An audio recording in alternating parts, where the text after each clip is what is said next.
Because you've got powerful legs. How'd you get the physique? Was it gym or how'd you get the physique? I've always been... She's actually not got powerful legs. Do you shower in your dressing room? Do you have a shower on the day of a fight or not? Tell us about the tattoos. Shut the fuck up, you little prick. But then I've got the Phoenix. Hey, prick. So I'll take it from Bob every day of the week. Absolute disgrace. I'm sure no one will mind. Move him out of here, Darren. Ricky Hatton didn't go over for his fighter because he risked getting abducted and sold into sexual slavery. I never said that. Both have been rape victims. I'm not watching Frank Buglioni live on Saturday night. You're out of your mind. Jesus Christ, get yourself a life. He's actually a priest. Yeah.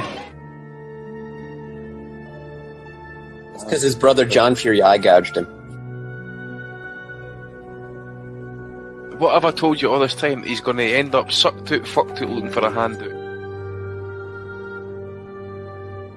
Boxing nutters messenger group. I'm gonna be the king.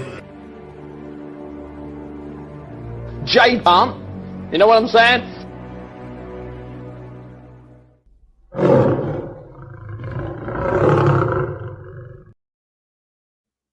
Well, hello everybody, and welcome to the 518th edition of the Boxing Asylum Nuthouse podcast. I'm your host, Steve Wellings, and joining us on the call we have Andy Patterson and Matty DiGialinardo, going live on YouTube from 8 o'clock every Sunday evening. The Patreon RSS feed updates shortly after the show concludes. Hello to everyone listening through the week on SoundCloud, Apple Podcasts and Spotify.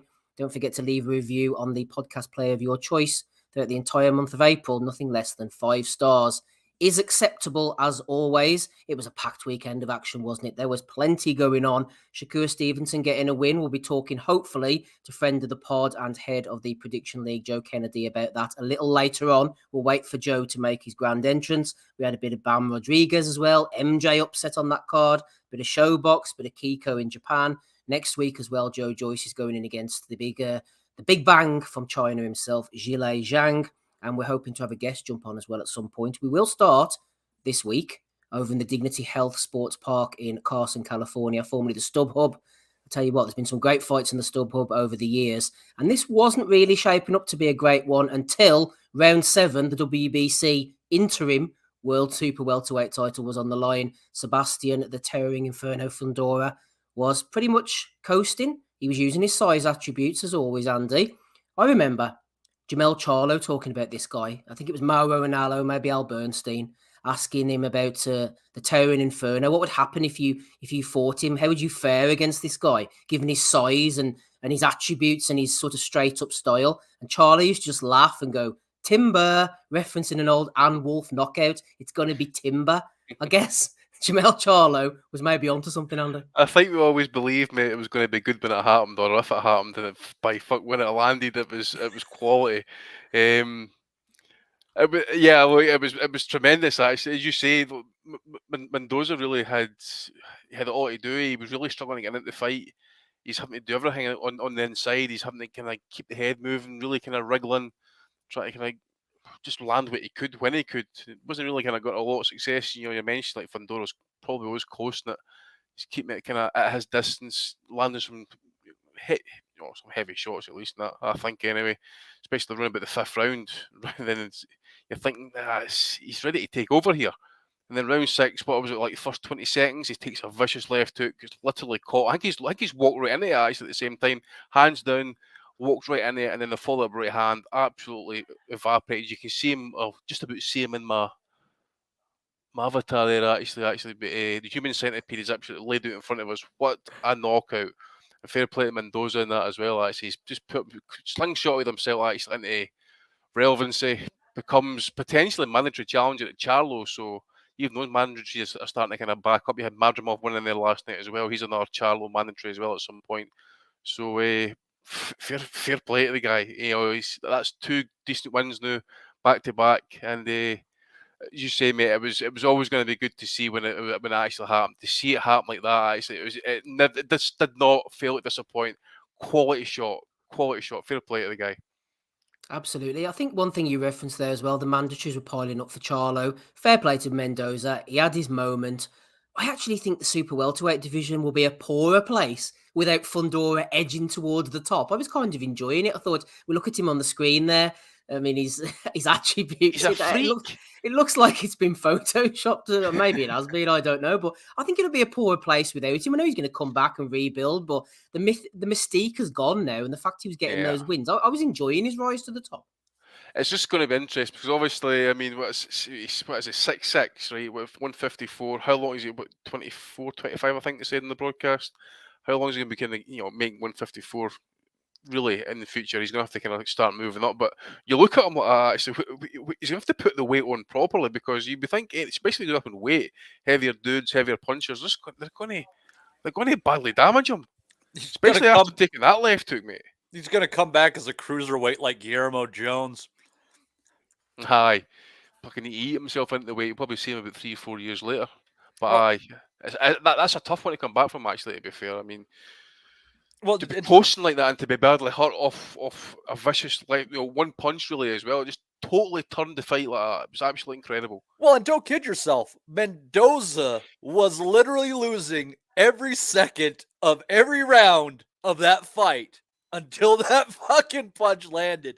He was getting fucked up. He was bleeding, cut up, bruised. His face was as red as a tomato by the time that shot landed. But good God, if he didn't land it. And when Fundora fought Lubin, and Lubin dropped him, we came back into that discussion the next day. I've said it, and I believe you guys agreed with me that Lubin might have not been the guy because he was left-handed, but the angle for that left hook was there, and an orthodox guy was going to find that fucking hole at some point in time. It was just a matter of who and when.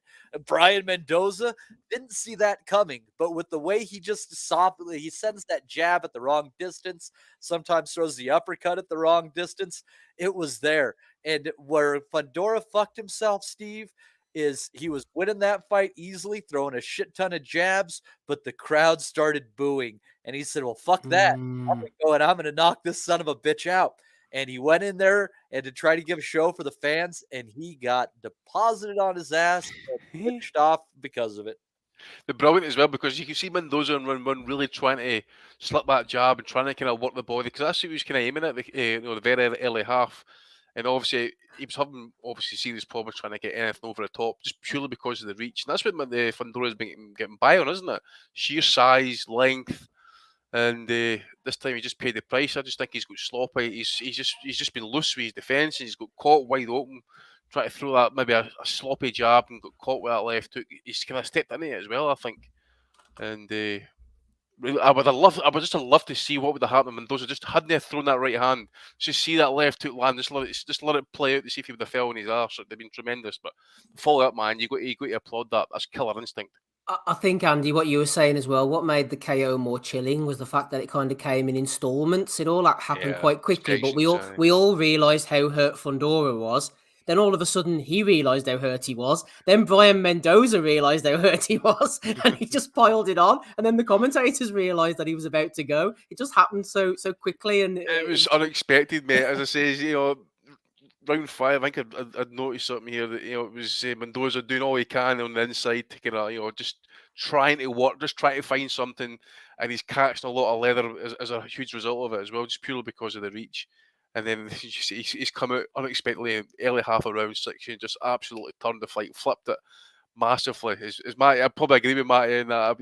You would really struggle to try and you probably maybe give him one round probably, but you wouldn't disagree with a potential shutout and then absolutely just flip the script like that. Just catapulted himself actually the potential payday.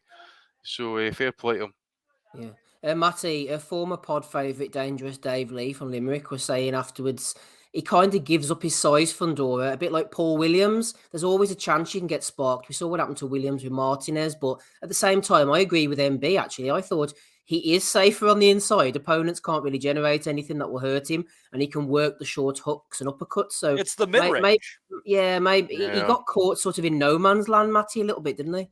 Yeah, it's that mid-range. He's if he sticks behind a jab, and he keeps you at the end of it, you're not going to touch him, right? He's fucking massive. He's got an 80-inch reach.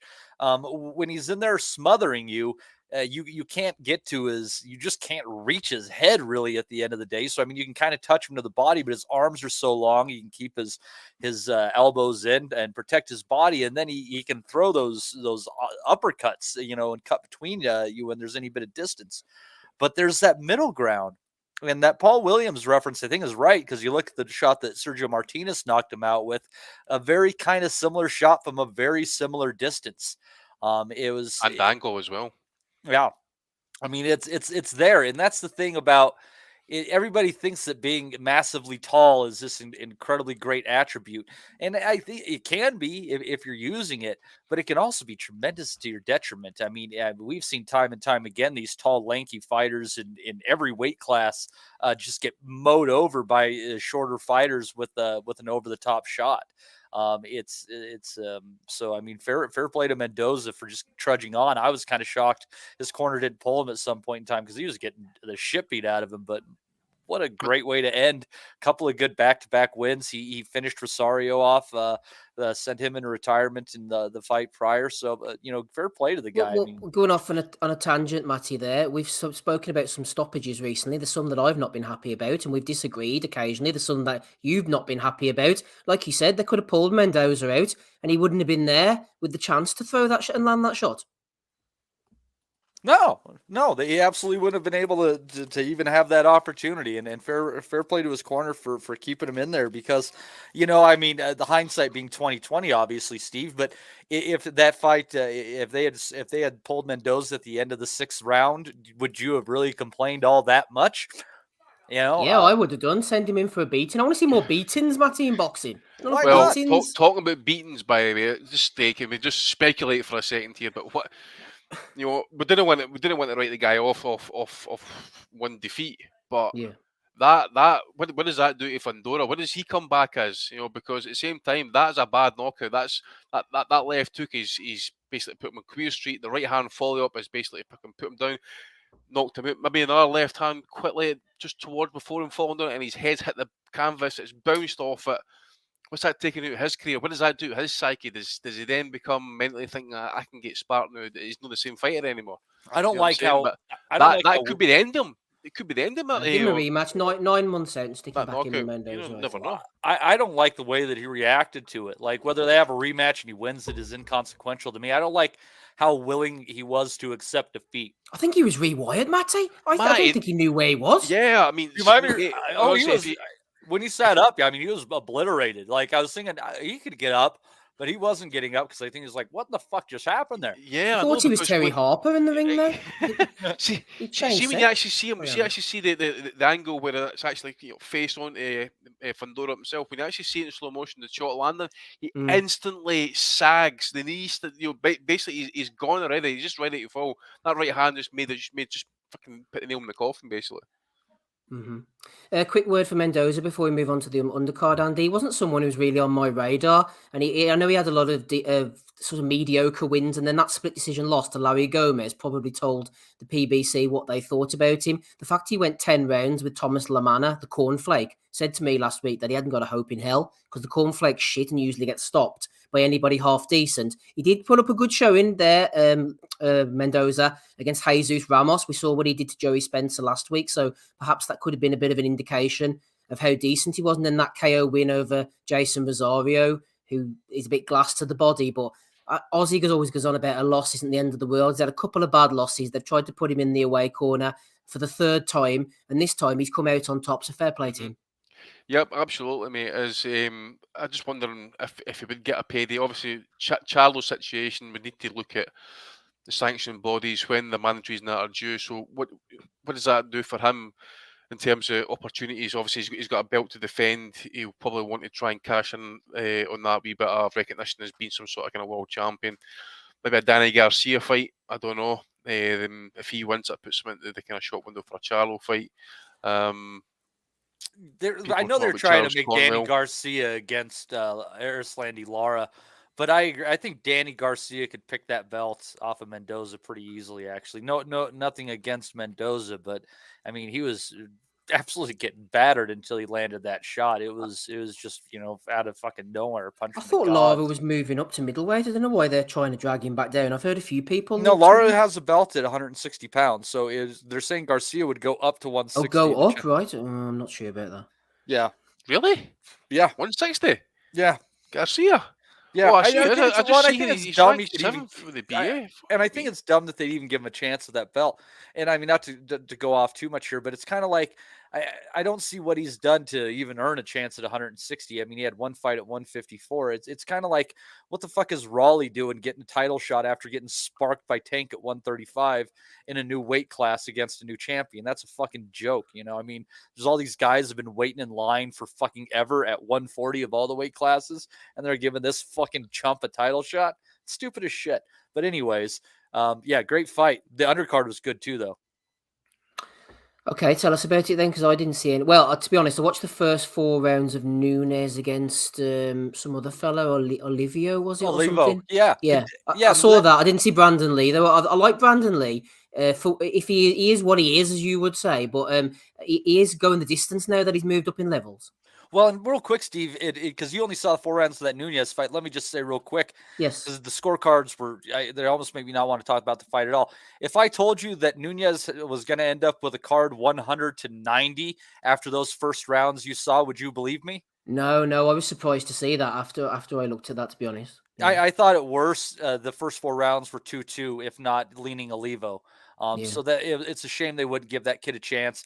Not much of a puncher, but he was in Nunes's face all night long. Ate some good shots, outworked him. Olivo definitely deserves another shot. Nothing against Nunes. I thought the fight could have legitimately been, like a draw. It was really, really close. But anyhow, but for me, the fight of the night, I mean, that KO was great. But if you kind of forget how one-sided it was until then, the fight of the night for me was Brandon Lee against Pedro Campa. Campa's, had a couple of tough defeats, but he's a tough son of a bitch. And Lee was trying to come in there and prove something after going the distance and getting hurt in a couple fights. And they just came and they went to war. And the first 3 or 4 rounds, Lee was just landing these great counter shots and combinations, throwing Campa's head back nasty. And it was, you're thinking, oh man, Campa's going to get stopped, but he just kept eating them. And then he started to find these body shots, and then he was working in head punches. And, other than maybe a 9th round, which I think was a little flat, if I might recall, it was what an exceptional fight. The 10th round was great. They landed bombs. Anyone who didn't catch this one on the Showtime undercard, it's not a fight of the year. But I mean, it's a damn worthy fight to watch and talk about. Is some great bombs between them. The scorecards were way out of whack. I didn't think that a draw again would have been out of the bounds. Maybe a little bit of a lean to Lee. For the very least, he's the hometown fighter. But what a tremendous war this was on the Showtime undercard. It's starting to become more and more clear that there's a ceiling to Brandon Lee. But you know what? If he's willing to stand in there and throw some shots, he could just end up being one of those great action fighters, because he's got a pretty damn decent chin about him. He can be hurt, but he's willing to keep going, and he throws some good punches too. Campa ate some bombs to be able to get it to that final bell. It was a true testament of will that he got through those first handful of rounds, because they were in just tremendous shots. So again, watch that one. I thought it was a really even fight that the scorecards did not tell the story on. Just sticking with you before we bring Andy back in, Matty. It was kind of split up, this whole thing. I saw, like I said, the Nunes fight, didn't see Lee, saw the main event. I didn't see the sort of, I don't know how to describe it, the next sort of phase downwards, including Areola and that. But I did see Frank Sanchez knocking out an absolute pudding, that Daniel Martz. As soon as I saw his name, on the roster. I knew that was going to go about a round or two at the absolute most. I saw a good little scrap, a draw between Adrian Corona and Jerry Perez. Perez had fought Frank Martin before. He's one of my prospects to watch. And then Gabriel Maestre, obviously he had that whole fuss with the WBA back, the gloves issue, the Michael Fox, the racist judge. He went in against Mr. Stretched Anus himself, Devin Alexander, who looked absolutely shot to shit. Maestre maybe shaking off the chains of that previous fight and can maybe move on with his career. I thought he looked decent as much as Alexander looked poor. And Frank Sanchez, I mean, he might as well have not been in the ring at all, Matty. Yeah, I didn't have a chance to catch any of those, but it sounds like they need to up the competition a little bit there, at least for Sanchez, because he's a tremendous fighter. At least they're keeping him a little bit busy. You can take a little bit from that. So, but you gotta hand it to him. I don't know what the state of boxing is going to be and where certain things are going to land, but PBC, for everything that Al Heyman did to screw up boxing, just night by night, they still produce the best cards in the sport of boxing. Absolutely. Andy, did you catch anything of the PBC stuff, maybe the prelims or the stuff further up the card?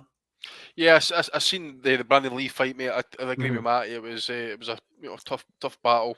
Scorecards were definitely way wide. I think one was almost like a complete shutout, disgrace. Campa was really giving it a really good go, but at the same time, Brandon Lee, I think he'd maybe try and switch styles. I think people were saying that as well, and he's kind of like reverted back to what he kind of previously was, which was kind of like a fun kind of like brawling fight or so. I agree with what Matt was saying as well. Maybe he's not going to make it to kind of title level as such, but it should be decent filler for some cards not along the way. I seen Sanchez and that as well, mate. I agree with you. That was absolutely shite. He's far better than that, mate. Seriously, was it 21-0 now or whatever it is, 22-0? He's still fighting that type of shite. Need far better, absolutely, for him. And I think I saw a scenery in that card, to be fair. I might have caught some of the DAZN stuff possibly on the prelims. Let me see here. I seen Madrimov and Castro. That was it, mate. Go into them now. Then, Andy, let us know what you spotted, because I didn't catch anything of that card really, apart from a few highlights. Again, I think Castro just banged it out in the end. Actually, he's not great, to be fair, but done the job in the end. As for Madrimov, didn't look great. I think he looked laboured to me. Actually, I don't know if it's just like a ceiling level with him or whatever that is. Maybe it's just a kind of off fight. Maybe it's just in terms of opponent, it's getting up for it basically. But I thought he looked poor, to be fair. And if he's next in line for Charlo, whenever that fight were to happen, actually, depending on what kind of state Charlo's in, I still even think Charlo would have the beat him actually at this point, to be fair. So no great to be fair, mate. Madrimov, I didn't think anyway, at least. And I didn't catch the Akmadali fight, unfortunately. I can't comment on that one. Well, just on a wider point, I only watched highlights of it, but just the way it kind of affects the division now, I was not expecting Tapales to win that one. I would have been in favour of MJ fighting Fulton, clearing up the division, and I thought it would have been a pretty even money fight, Fulton pulling away and winning, but it would have been competitive. And then he went on to fight Inoue, absolutely happy with that. MJ maybe not up for it. Like I say, I haven't seen much more than you, Andy, but just from a wider perspective, that's a blow to MJ, that is. It is. I'm trying to remember. I think I might have seen the odds, actually. I was going to ask Ozzy if he'd seen anything during the week about that fight in terms of odds, because I don't think Akmadaliev was paying about 1-6. He was a heavy favorite. I was going to say I believe so, because obviously I think Tapales had obviously been in with some decent names there over the past few years. But at Superfly, it was he's your smaller fighter. His most recent wins are against kind of nobodies. This was way unexpected. Big obviously it is a big upset. But he says he obviously spent came up through the kind of weights and that kind of spent most of it kind of running about the 118 area and that. But that is a big upset. I'd agree. I mean, you look at the scorecards and that as well. I just got to ask the question. I mean, you got 118, 110 here. And then you've got two cards of 115, 113. Did you catch it, Matty? I mean, what's the script of that? What was that real quick? I was looking at the sidebar. One of the scorecards, so you've got Tapales winning both 115, 113. You've got Akmadaliev winning 118, 118, 110. That 118, 110 is mental. Yeah. It was a pretty close fight that if it came out even, I don't think that you could have complained. You wouldn't have expected the underdog fighter, without the big backing and push, as Tapales was to get that fight as close as it was, but he did, and I think that it was absolutely fair. Akhmadaliev was just flat for the first half of the fight, really. Maybe picked a round, maybe two in there. But he closed it strong. But Tapales, good jab, good shots over the top. And he just kept Akhmadaliev occupied the whole time. And I mean, you're talking about a guy here who was, 115-pound fighter. Akhmadaliev should have been much bigger, stronger, able to impose himself more. Again, big shock for the division. Wouldn't be surprised if there's a rematch. Wouldn't be surprised if it only ends up being for one belt, the way they work shit like that, Steve. Nobody wants Marlon Tapales to have two belts. And with the fucking shine off Akhmadaliev, no one really cares if he has two belts either. So I wouldn't be shocked to see him in the ring again for a single belt before the end of the year. A worthy winner by Tapales, and a big shocker. And it by the odds, you would have said, well, that's the upset of the night. If it weren't for the Fundora Mendoza, which I think was a fair bit wider. I think that Fundora might have been 1-12 in some places. That might be the upset of the year, honestly. Yeah, MB says that Tapales, Sean Gibbons fighter, does it again. Absolutely coming on through. It's not a favourable decision, but it's what happened there. 118, 110 from what I saw was just far too wide. I think that Akhmadaliev definitely closed the gap, but he was really slow off the block. They were talking about maybe an injured left hand or something, or he wasn't throwing it hard enough or not letting it go, relying on the lead right hook. Tapales just came out the traps. He was hitting with a lot of nice shots from what I saw, especially with the uppercut. He was just getting the shots off a lot quicker. And Akhmadaliev, I think he got stunned a little bit. He just couldn't get to grips with the fight. He was getting nailed. He knew his titles were on the line, absolutely. He closed very strong. And he, like a champion, like a true champion, tried to fight back. But I thought Tapales was the rightful winner. Pretty close, but that 118, 110 was absolutely ridiculous. But yeah, he's kind of shook up the division now, and he's a bit of an unfancied champion. As for the main event, Matty, again, I flick through this, to be honest. Sometimes I'm a bit hit and miss with Bam Rodriguez. I appreciate what he does, but sometimes with these kind of opponents, I don't know, it becomes a little bit samey round after round, which is absolutely fine. I'm not knocking him, but I'm not going to necessarily sit on a Sunday morning and watch it when I haven't got the time. And looks to me, 18-0, Sonny Edwards 19-0. They must be on a collision course now against one another. Matty, what do you think? Rodriguez and Edwards, the number one and number two in the division? It sounds like that's the direction that they're going to go. And it was actually a pretty good fight at times. Christian Gonzalez had his moments for sure. He had a bit of a height and a reach advantage. He moved pretty well. And he landed some good shots in there. Proof of that, Steve, I guess you didn't catch the end of the fight, is that Bam's jaw was broken in the 6th round. Oh, wow. Okay. He could barely talk after the fight. So Sonny Edwards and Bam will probably be happening somewhere later in the year. He's going to need some healing time on that. He was honest about it. He said, I just got caught with my mouth open, busted my jaw, and his this kind of speech being he had a broken jaw. But it was, good enough performance, and considering the guile he showed to fight through, the back half of that fight with a broken jaw is a testament to the toughness of the guy. He's obviously got to tighten up on his defense, but pretty good offensive showcase at the end of the day. He did good work both upstairs and downstairs with both hands. Was able to get Gonzalez moving in both directions and set traps going both ways. There's a lot to like about Bam, and it'll be interesting to see how he does against Edwards, because he did struggle with Gonzalez a bit in his movement, but I venture to say Gonzalez is a bit more of a puncher than Edwards. Yeah, he's a strange trajectory, isn't he? He keeps moving up and down, Rodriguez. I know he fought, was it Quadras, and then he stopped Sorung Vizai, didn't he? That was a fantastic result. That was up at 115. Yep. His last fight was also up at 115. This one was down at 112. Am I getting this right? Yep. Where's is he moving up for challenges and opportunities? Is this his natural weight class as far as to at least fight Sonny Edwards there, and then you can move back up again all you want, kind of thing? Well, Andy, you'll have to correct me if I'm wrong, but either he had a belt or he was next in line for a chance at a belt at 108, and he jumped up for that chance at 115 on short notice, when I think maybe Estrada pulled out against Quadras, might have been, or something like that. Because he also defended against that Israel Gonzalez, who and Roman Gonzalez had fought him a few years previously, beat him on points. Not.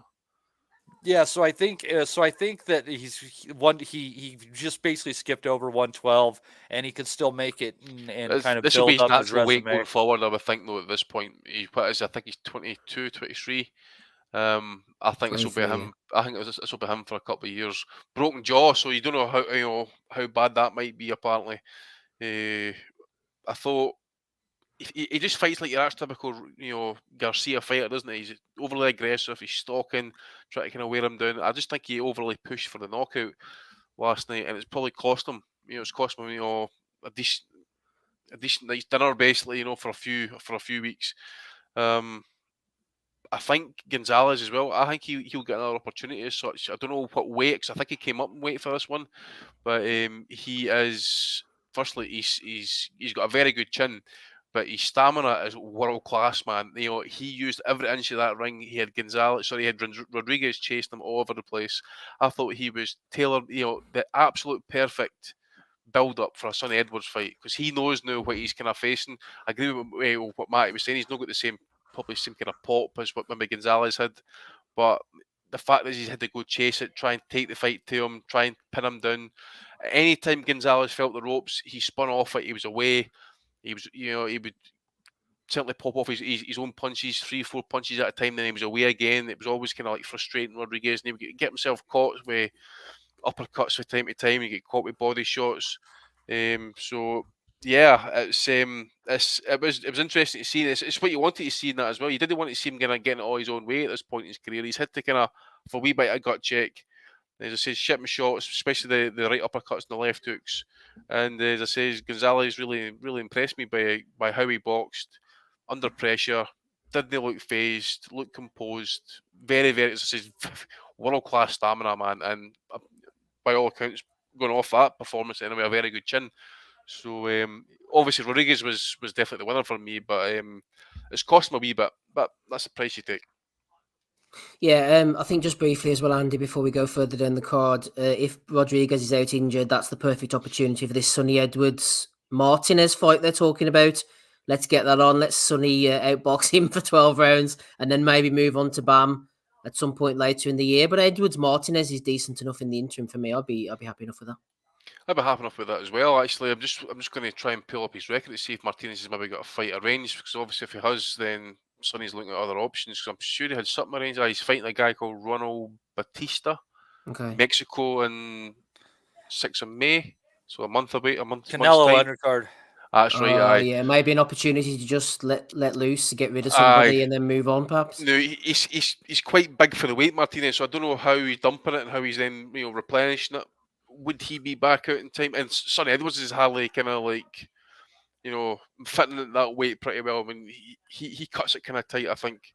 So, what would you be looking at? May, June, July, August, maybe September time? It would probably be on the Mexican Independence undercard in September. So it really depends on Bam Rodriguez's injury at this point. How long is he going to be out for? How long is he going to be out with terms of sparring, that type of thing? What about the chances of a Sonny and Charlie little brother grudge match in between? I don't know if that's hyped up bullshit. If they really want to punch each other in the face. Forget that shit. That's not going to happen. Let's get it on. That's what I say. I just think expectations with Bam have been really high, Steve. Obviously, like you mentioned, the 2 wins, Quadras and Rungvisai. It's really set a kind of high bar for him, really. So anything he does at this point, it seems a kind of bit of a letdown as such. I suppose it's a bit like Lomachenko. Maybe the early part of his career, he's looking for kind of bigger fights, and he's fighting that trash for Thailand, for example. Things like that. I just think we've just been used to him having, looking decent, winning big fights against, high caliber opponents, and in that division as such. But certainly, I think if Gonzalez can maybe make one light flyweight, I think he'd be decent there. Yeah, I'm always complaining about boxers being inactive, but these little shits are too active for me. I can't keep up with them, so we need more of a Charlo calendar for the likes of Rodriguez, so I can finally start following the lower weights again at some point. Anyway, they should fight as often as we harvest bananas. It's 18 months. That's about how often I like my fighters in the ring. That's why I'm so fond of Thurman. Exactly, Keith Thurman. He might return, he might not. Further down on undercard, Matthew, you were waxing lyrical about the Thomas Matisse Ramiro Cesena fight. Cesena's nickname, Matty, is the Demon, so it was good to see him being dismissed on this Holy Easter weekend. It wasn't for me. I thought I thought that he was in good position to maybe win that fight, coming in as a slight underdog against Matisse, who we have seen with the good quality of opposition. This guy comes in, he throws a good number of punches, throws some hard shots. And I really thought that he kind of bossed the first half of the fight, but then Matisse started getting back into it. There was a really bogus point deduction in this one. I'm trying to remember the referee's name. I should have looked up because I want to cuss him out twice. And it was kind of stupid. And I'll give fair play. And this was Cesena made a mistake on this. And so what had happened is he had landed a shot, not a huge shot, and knocked out the mouthpiece of Matisse. And he wanted to be a good sportsman, so he pointed down to the mouthpiece so the referee was aware of it. And when he was pointing down, Matisse punched him in the mouth. And so the referee took a point away from Matisse without having calling time, without stopping the action or anything like that. And like, I kind of get where he's coming from. Like, it was like a classy move, and he got punched in the mouth for it. But protect yourself at all times. So Matisse is down by a point at that point in time, and I was thinking in the last round that it might decide it either way. That point deduction could really come into play, and very much like the Fabio Wardley Michael Coffey fight, there was a series of punches against the ropes, and this one was, there was more than Coffey was taking in, but the fighter was clearly protecting himself. It's in the last round, and the ref stops the fight. And the Cesena has so much left in him. He goes running around the ring. I'm just blown away. These fighters have the fucking restraint to not pop these fucking refs after some of these choices. I agree with that, actually. Carry on, sorry. Yeah, and he, and he had the bread stolen from his mouth. It should have gone to the cards. I don't know what the cards were. I'd actually be curious. But that fight shouldn't have been stopped. It was a truly competitive, nice back and forth, good action fight. Other than, the shit ending, I do suggest watching it. Definitely one of the better fights of the weekend, but terrible performance by the referee in that one. Really ruining that. Rafael Ramos, Matty. Yeah, Rafael Ramos can suck a dick. Yeah. Whose dick? Any suggestions? Or whose dick? He can suck our collective dick, the dick of boxing fans. Whenever Rafael Ramos runs into a boxing fan, he should just get on his knees and place their cock inside of his mouth and start sucking until they inseminate the back of his throat, because he is doing damage to the sport. There's a frightful thought for you on a Sunday evening, everybody. Episode 518. Matty bringing the evocative images. I was going to say the worst is in the chat, but I don't know. I think, Matty's on about dicks. He bloody loves it, says Michael Thompson. If you're enjoying the Asylum chat and Matty's chat, smash the like as Take Aims as suggested. Matty's here, Andy's here, along with me, Steve. Let's have a look through the chat and see who's hanging around. Aims, as we mentioned there. Jim McDonald Boxing 2.0. MJ's with us as well. Michael Thompson, Leon the Canteen, Simon Hills here, ABC, Yaffa Cakes, Big A, Boris the Spider. Who else have we got here as well? Mark Stanton. There's some characters. I'm coming to them shortly. Johnny, formerly Horsecock. No more cock talk, please. Maximus Jenkins is with us as well. Need to behave ourselves. Teacher Sonny D. Imagine if that was going on in the classroom. Christmas is here early, as usual.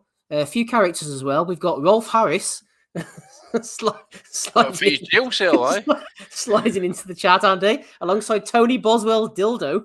I'm all fingers and thumbs, says Tony. And Ed Gein has slipped in as well. He says, anyone wants a lamp made from human bones? So, oh, Christ. And the 2 a.m. horny gimp in the village as well says, hi, chaps. So hello to the 2 a.m. horny gimp in the village. See if anyone's. I hope it doesn't bump into you call him Ving Rhames and Bruce Willis. Hope it doesn't bump into Rob. So maybe in Rob's village. Good at the end of him. Oh gosh, who else we got here? I think that's everybody. Actually, to be honest with you, there's less in the chat tonight. Charlie Burley. Charlie Burley. Yeah. Ben Russell as well. Yep. Charlie Burley TB's jumped in as well. Some rascal accounts tonight. Absolutely. There's the gimp himself. Only 5,431 in the chat tonight. So a quiet Easter weekend. Over in, where the hell were we? Fantasy Springs Casino Thursday evening. Angel Acosta lost a unanimous 10-round decision to Angelino Cordova. I am not going to burden you with that one, though, Andrew. I'm going to go over to Japan instead on, God, I know, it was about 10 o'clock Saturday morning. I think this one started and went right on through. Kiko Martinez losing a 12-round decision to Raya Abe. I'll tell you what, Don Trello was over there, favourite judge. Shout out to Don. I could have asked you this question about 10 years ago, Andy. The same question applies today. Is Kiko Martinez finally done? Probably, mate. Probably. Firstly, it was an odd weekend of boxing. I mean, there was nothing for us during the day or the night time and that. So thankfully, this was available. I downloaded this and I watched this at night time. Yeah, Kiko, what can you say, man? He just made his usual quick start, but that what was he called? Is it Ryer Abe or whatever you call him? Yeah. He's a solid boxer by the way. Very good performance, quality straight left hands. And ended up putting a lot of swelling on Kiko. Even when he got cut, actually, I think that Abe got cut by the right eye, right above the eyelid. And never really phased him. Just kind of kept it simple, boxed his way into a comfortable decision, I felt. So, again, mate, whether is he done?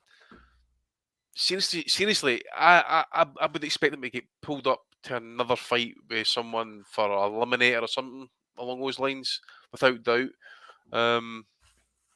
He's just what he is, mate. He'll come forward, he'll fight. He can be one of the fighters you can totally outbox him, and that's what happened to him. But if you're a fighter that you rely on brawling or infighting and that, I think he still gives you a fight possibly at this point. Performance of the night of that card actually would probably be that Sasuke against Obara. Sasuke doesn't seem to kind of like waste a lot of shots. But he could drop a right hand in round 2. They didn't really seem to hurt him, but he came right back at that Obara pretty strong, and manages to kind of walk him a right hand and absolutely starches Obara, man. Absolutely brutalises him, bad knockout. That Obara's been around for years, hasn't he? I've seen his name appearing on Box Rec for ages now. He must be well in his 30s now, mate. As I 36. said, is he? So it was youth against experience here, but that was definitely a pass the torch moment, that one. Inoue against Solis, actually. And again, Solis is another one, mate, who's always been on, he's been on the scene now. Must be 40 now at least. I remember when he was fighting. It was a fight. I think it was in Japan many years ago. Actually, it was one of the Kohei Kono. That's who it was. Fucking great fight. One of the fights of the year. Actually, still going at 41. Can still prove it. He's a hard night's work. Actually, so another one who might get called in for, hard fight for your upcoming fighter, contender status. And that Inoue doesn't seem to have the blessed power of the other Inoue fighters and that, but he's still a solid enough boxer. Dealt with a lot of pressure for Solis, and I thought Inoue handled it pretty well, boxed smoothly enough. Had the battle through a cut as well, round 5. I think it was caused by an elbow, actually. The 118, 110 card, I think there was one, I forget the other two at this point, but it was definitely wide. Yeah. So I would imagine as well, he maybe fight maybe the kind of, we call him Shu Ishida next. Seems logical, but the WE contenders doesn't kind of really bring up any decent names, so I'd imagine he'd just be kind of picking out the top 10 over his reign, I would imagine. And Solis, as I mentioned, he'll probably remain active. He was active in the fight. He remained competitive to a degree, but definitely gatekeeper status at this point. And Kenshiro, at one point, I kind of wrote this guy off actually, because I thought after taking that knockout loss. Wasn't he stripping himself way down in weight or something? I think it was that Daigo Higa? I'm sorry, yes, I'm thinking the wrong person. He was awful, mate. Trying to make that away. Yeah, it was against Yabuki. He seems to have come back. He's looking focused, top condition. He switched on pretty quick because Matty wants to come in and listen to it as well, because he probably watched it. That Ulis Kuga, I think he pronounced his name. He came to fight, man. Ulis Kuga. He came to fight. He put the heat on Kenshiro pretty early. He switched on it pretty quick, and he had to use a lot of the ring, especially around about the round 2, kind of summer part, around about 3 and 4. But around about the 4th and 5th, I thought Kenshiro was starting to kind of like get his range in. He was definitely getting to zero and actually started kind of landing more shots at the body. I think Ulis Kuga was actually as aggressive as he used to be. Certainly, he was bringing in the left hooks and the right uppercuts and that as well. But that's when the tie seemed to kind of turn about the 5th for me, at least. And that he was conceding ground. Ulis Kuga, he wasn't over aggressive as I mentioned. And I think it was about the 7th, possibly. I think that might have been the breakthrough round, and he's caught him a kind of brutal left hand at the body. And then the 9th, he's forced a stoppage. he's just basically drops him. The referee's kind of seen enough and stops the fight. So again, late notice of replacement, and they can be hard fights, but I felt Kenshiro dealt with it pretty decently, considering that guy was coming for a big opportunity, took it to him, and ultimately kind of got beaten down after about 4 or 5 rounds, which kind of changed the tide. So good performance for me by Kenshiro. Well, I mean, a 5-fight novice coming in there late notice, 23 years old. Oswego will be back again. Did well, didn't he? He'll come again, unlike Jade. I thought he boxed really well. Yeah, he was. He was landing some exceptional shots in there, and Taraji has a tremendous chin. I mean, don't kid yourself. Some of the shots that Oswego was landing on him would have definitely dropped a lesser fighter, but Taraji, as tough as they come. And just landing those combinations that he's known for, and he has a tremendous jab. I said in the Nutters chat that he kind of, in a certain way, he seems like he kind of fights like a little Golovkin. And FMG, the good doctor himself, said, he really gets good tension on that jab, the way that Golovkin did, just by lifting his right hand a little bit when he throws it. And I thought that, he definitely, that's something he does well that I didn't pick up on exactly. So definitely a Golovkin influenced fighter there in Taraji, who just, was able to withstand that storm, land some huge shots. And in the 8th round, Oswego did very, very well. That was a clear round for him, I thought. And then Taraji came back in the 9th and that shots against the ropes. I do think the ref might have been a bit quick to stop it. And the reason I say that is because if you're knocked out of the ring, you have 20 seconds. So I think you have to give consideration to that recovery time and be on top of that strange rule that does exist in boxing. But nonetheless, it probably would have finished it anyways. And just another great victory from Kenshiro Taraji. And you talk about a fight that I would love to see. I'd love to see him bounce up 4 pounds and take on Bam. I think that's a fucking fight. Yeah, that would be a good fight, especially if he keeps rebuilding. What about rebuilding Kiko back again till he's about 80 years of age, Matty? I agree with Andy, actually. I thought Abe boxed pretty neatly, didn't he? Did a really professional job on Kiko. I didn't see this fight. All I saw was the main event, because you have to remember that the Kiko fight would have been on at 3 a.m. for me or something. If you want a copy, let me know, and I'll need to run it and rip it for you, but I can get you a copy. I've seen enough Kiko Martinez fights to last a lifetime at this point in time. It's a one-time offer because I usually delete it after a week. Oh, you're good. I bet that one will be on YouTube. Actually, I can get it on ESPN. Actually, ESPN Plus, yes. Where they had that. They keep all the fights. I go back and watch the Joseph Parker Joe Joyce fight every once in a while too, because just watching that tank of a son of a bitch, man, he's fun to watch. Mm-hmm. Jim McDonald Boxing 2.0 used to be fun to watch before his channel got iced. He says, Comrade Wellington, when are you next reporting for duty with Captain Ajayo? Joseph Ajayo, THD, PhD. Yeah, I'll have to give him a shout, actually, after AJ's fantastic win over Jermaine Franklin. See what the good doctor is thinking about AJ's performance and check in on him there, I suppose. Matty, on Friday evening, I didn't get a chance to watch this, unfortunately, a busy weekend, but I do love a good Showbox card. We had Raul Garcia going in for a draw with Robert Terry. A fight you were definitely interested in. Jahai Brown, 13-0, losing a majority decision to Guido Emmanuel Schramm. Kermit Bayliss making an appearance as well on this California card. And in the main event, Shenard Bunch, who we like a bunch. He is a good boxer. I thought he actually beat Boca Chica, I think it was, a while back. Anyway, he went in against unbeaten Brian Flores. Again, good matchmaking. I think Samson Lukovic had his paws all over this one, Matty. Some really well-matched names on Showbox on Friday evening in the Creek Casino. Yeah, and I thought that Flores was a deserving winner in that one, Steve. And Shenard Bunch landed an exceptional combination at the end of the first and just showed that he had the clear gap in power and clearly could seem like he could unleash it at any time in putting Flores down, and then nothing. It kind of reminded me a little bit of that sparring partner mentality again.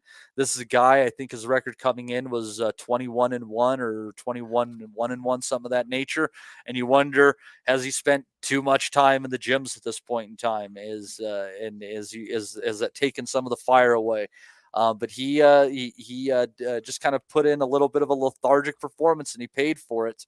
In the let's see here, what was the fight before that? You said it was Jahai Brown against Schramm. Guido Schramm. You bigged this fight up, and next morning my internet went on at about 5:30, Matty, and bing, bing, bing, there was you sliding in, saying, "Oh, what a good fight it was." What no better way to wake up, I say. This was a really, really entertaining fight, and I thought that Schramm probably did just enough to nick it. And funny enough, he's an Argentine, Guido Schramm. And in the Nutters chat earlier that day, we were talking about the interesting people who have made Argentina their home, including Italians and Germans. And here you have Guido Schramm from Argentina only hours later. But Hitler hiding in Argentina. Chat, I think, was flying back and forward as well. It was all kicking off. And that and the prediction league and more going on in the Boxing Nutters chat every week, Steve. But I'll tell you what I really saw in these main two fights on this card is the guys who picked up the victories. I think that they showed themselves to be late stretch fighters. I think that they both are going to prove to be 12-round fighters if they reach that next level. But another good Showbox card, really, really entertaining stuff to be found in this on this Friday night. Enjoyed it thoroughly. And then, Thursday night you had the DAZN card. I only caught the main event on there with an upset on there. Cordova taking a win over Acosta there. A really funky fight where the referee seemed to be all up against Cordova, but he just kept going. Clearly the smaller fighter, clearly more affected when Acosta threw, but he just didn't throw enough. Just one of those fights where the little guy crowds and works, and he goes on moving forward with a couple of a good back-to-back victories here. I think he had that one, and I think he beat Axel Aragon Vega either the last fight or a couple of fights before that. So a good little fighter here at 108 pounds here. I think there's definitely some limitations to him. Those punches that I saw Acosta land were definitely hurting him. And if there's a rematch, I could definitely favor Acosta and probably by knockout. I don't think he's going to fuck around as much with him. But nonetheless, just goes to show you that you got to come to fight each and every night because some of these guys, they might not look the part as much, but if they want it more, they're going to come away with their hand raised in victory. Yeah, you just got to want it in this game, Andy. One person who wants it and just can't let go. I think he's fighting next weekend, is it? Or this weekend, who knows? Danny Williams, 49 years of age. The last duel of the career, he says, apparently. How many times have we heard this? 54 and 32 now against Dominic Musil, or Mr. Muesli, in the CPBU Champions League. We keep hearing it's the last one all the time, Andy, but it never is. Where's this happen? Czech Republic? Yeah, Czech Republic, yeah. Yeah, 70. Oh man, it's sad. I mean, has he not got a daughter in private education or whatever it is? Well, I don't know. We keep saying that, but she probably got out of university about 10 years ago. Yeah, she should be a doctor, but she's curing cancer now or something like that, you know. The amount of time this poor bastard's been sent. Brain damage, unfortunately, the way he lasts, because this fella needs to pack it up, man. I've had enough now. What's his record these days? That's it there on the screen, 54 and 32. What was his last win? I'm just going to pull his record up. Let's see what his last win was. Let's go a real deep dive here. Last win was, it did have a win in 2019 against Mehmed Kralik in Germany. It was a one-round knockout. Had Mills to report there. Just looking at his weights and that as well. So he's been kind of fighting at 260. Yeah, he's been kind of losing the weight. He's come down to 220 now. So he'll be fighting at cruiserweight soon, mate. Jesus. Like Chris Bird. I've seen it before, Andy. He's old and he's losing his bone density. Exactly. He's got the saggy belly. I've seen it before. Whenever he fought Chisora back in 2008, 2009, maybe something like that, he was coming towards the end then in the Box Nation days. I remember during the Chisora fight when he got stopped, they were saying, oh, he's promised his wife he's not going to go on for much longer now. He doesn't want to be these people who hangs around too long. That was 14 years ago. Probably divorced his wife in the middle. And if you look what he's been to since Germany, Sweden, Spain, Finland, Russia, Latvia, possibly Romania, Dubai, Prague, Poland, Czech Republic, gun for hire, Budapest. Oh, Andy, I thought I'd heard Dominic Musil before. As Thomas Newman says, Musil lost to Johnny Fisher in his last fight, and now he's fighting Danny Williams in the Czech Republic. Oh, wait a minute. This is... his opponent's been changed then, mate, because he's on box rec as he's fighting Joseph Botak, this guy who's 1-0 and 1 knockout. Joseph Botox? Yeah. Wants to take one more O before he retires. Oh, for goodness. Who knows? He shouldn't be fighting anyway. That's exactly, mate. He's fucking washed. We'll go 1 round. I think he'll get knocked out in 1 round. I don't know. That guy's pretty terrible who he's fighting. If indeed it is the opponent, I don't know. Never seen him, to be fair, mate. No. Be better off fighting one of these boys. Got sent that earlier. It's Tim Boxeo all over it, isn't it? Mate. Oh, you should see some of the travesties. I'll need to start doing that. Actually, I need to start getting some of these pictures. Only the bad ones, but some of them are an absolute disgrace to the sport. Like, I mean, honestly, if you've seen it, man, you would just say that the sport needs shut down. Some of them are an absolute disgrace. An absolute disgrace, as Ozzy would say. Yeah, liking the boxer shorts from that guy. Right, we've delayed it long enough. We will return to Shakur hopefully later on, but I'm going to have to get stuck in now. I was going to go to the undercard, but rapping Rob Kelly has jumped on just in time, Rob. Woo. We haven't talked about Shakur yet, so your prime real estate tonight. You're right in there. What do you think? Yeah, I think he's living up to the billing, isn't he? Like, he's fucking does everything right, does everything exceptionally well. Like, has an array of punches, different combinations, different looks. And I was saying earlier in the group chat, he does this thing like that Rigo used to do it, Andre Ward used to do it, where you see him, he'll just play the shot out before he throws it. So he just throw it away. Like, I've seen him do it a couple of times last night. Like, we just threw the combination like into thin air and then launched the same combination of punches on the target. Like, accuracy, showing he has a bit of power at 35. Anyone that opens up against him is going to get punished. It's going to be hard to outbox him. You're going to have to really make it a dogfight, and I think he could probably bring it there as well. Exceptionally strong at 35, and I just don't see any of the other 35-pounders beating him. I think Haney and Garcia will both go to run to 140, regardless of the result after the next fights. And then I'd favour him against Lomachenko and Tank. At this point in time, I think he's fucking unbelievable. So I think Garm will probably look for the winner of Lomachenko and Haney for him. But I don't think, like, Devin Haney looks like a vampire, man. The 2 times he had to make weight for Kambosos, I really can't see him being able to make weight again comfortably after Lomachenko, after in another camp. So I think he's that big, he'll move up. But Shakur Stevenson supremely confident about the outcome of a potential fight with him and Haney. Like, he says, he'd make it look easy, and who could doubt him? Like, I know he's not up against much last night. A game opponent came to fight, but just levels below, and good for him to get the exclamation point on it too and get the stoppage. Like, I know the ref jumped in, it was a bit of a mercy stoppage, but the shots he dropped him with, like, just like lovely shots. Probably still a hard sell to the wider audience, Shakur Stevenson, but in terms of ability and that, like, he's leading the way, like, for me. Maybe Robbie's going to be like the inverse Floyd. You know, before Floyd was exciting early on against those guys, and then he went kind of boring. And Shakur's had his kind of doubters. He's stood off, but now he's standing and throwing the shots. I like you. I agree with you. Just the accuracy and the power last night. We said, would he shoe shine old Yoshino? Yoshino was brave. He was game. He was outgunned, but he just couldn't do anything with Shakur. I thought his shot selection, we make these Floyd comparisons all the time, but the way he was standing off, leaning back, the moves, I know he's a southpaw, but he really started to mature. Very Floyd-esque to me. I thought he looked fantastic.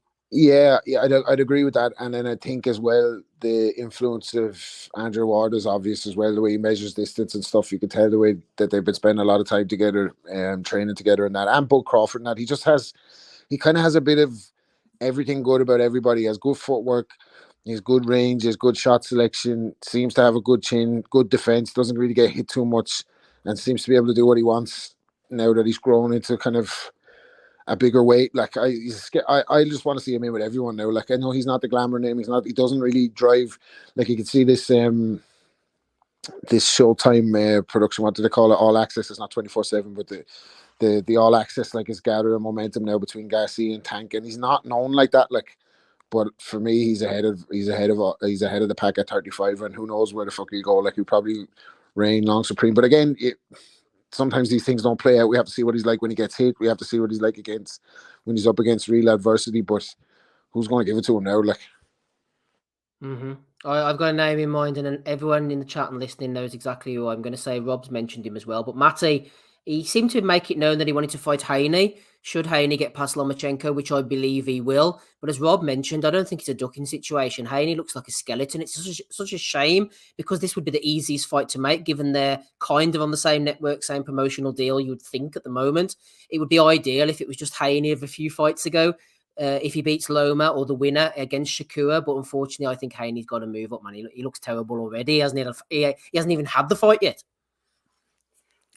Well, we'll see how he looks in the Lomachenko fight, obviously. If he's having trouble making weight, I mean, that fight turns on a dime right there. I think he's a pretty clear winner if he's healthy. But I think like Shakur looks perfect at 135 pounds. I think this is, physically, it's definitely the best weight class for him that I've seen so far. And I know, Bradley was getting ahead of himself saying, I could see him going up to welterweight. I couldn't see that. I think 135, maybe 140.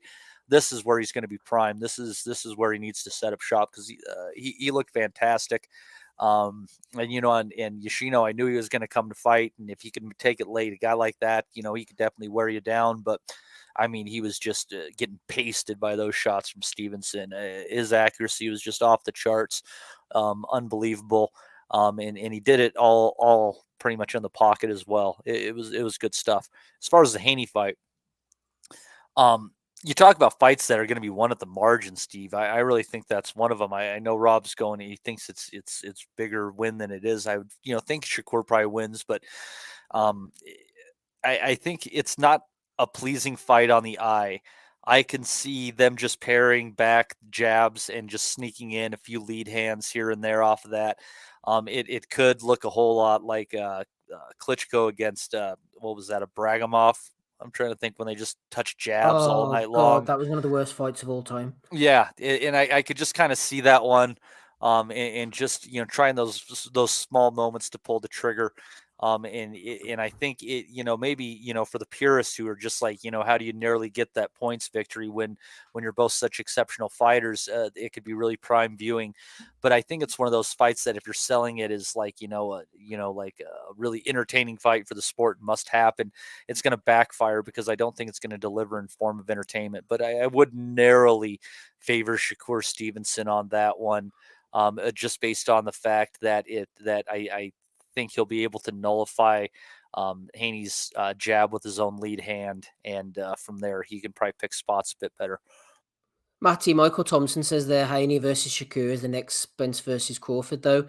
I'm not sure if he's saying that or he's quoting somebody, but I would actually say no, not quite. If Haney gets past Loma, I'd love to see him fight Shakur, and then surely it's building, and then the cross-promotional law comes in to make the comparison to the winner of that fighting the winner of Tank versus Garcia. So say Tank beats Garcia, which I think he will.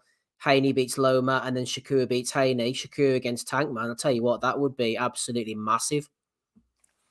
That would be huge. But I wonder if Michael Thompson is saying it's a fight everybody's going to want, but it won't happen. There's a lot of things you can take from that. But if that's the way things work out at 135, I would have no complaints, Steve. There is so much talent at that division right now that you have a guy like a Jermaine Ortiz, who is basically gatekeeper status. And what an exceptionally talented fighter he is. So it's just tremendous to think about everything that could happen there. I mean, there's probably 12, 15 fighters that you can mix and match them, and they'd be good fights. And that goes from the top down to the next level guys waiting for their chance. Andy, I saw it written earlier that Shakur is the favourite versus every 135-pounder in the world and every 140-pound fighter in the world. Not a massive favourite, but there's nobody that this person would back over Shakur at 135 and 140. What do you think about that proclamation? Well, obviously when I was watching the fight, he looked, just quickly mentioned it, yeah, I thought he looked amazing. Went through the arsenal pretty quick. The power, I think, seems to have carried up. It'll be interesting to see how it does against the more elite at 135, and dare we say 140 going up through the years. I think potentially, yeah, I think it's going to be very hard for him to get, for someone to beat him anyway. Haney, I agree about the weight situation. The ESPN, I'm sure, said last night that Haney was going to be staying at 135 because that's where the fights are for him at the minute, which would make sense. You got Davis up there now as well, obviously, or could be at 135. You got Garcia kicking about there as well. Lomachenko, for me, if Loma hasn't got the footwork anymore and he cannot get past Haney's reach, he's in for a long night. And providing that Haney makes a weight properly, I would probably start with Haney as slight favourite in that fight. So say Haney beats Loma, it's coming down to again. Hopefully that fight does happen. We would want to see it, but Haney against Stevenson would obviously be the next logical fight to make. Again, it's the weight situation. Can Haney make it safely enough? But if he is a corpse and he's just sticking to the kind of jab and right hand, I think Stevenson would probably get to him late. Actually, I think Stevenson would basically put the gas down a little bit and maybe get to him late.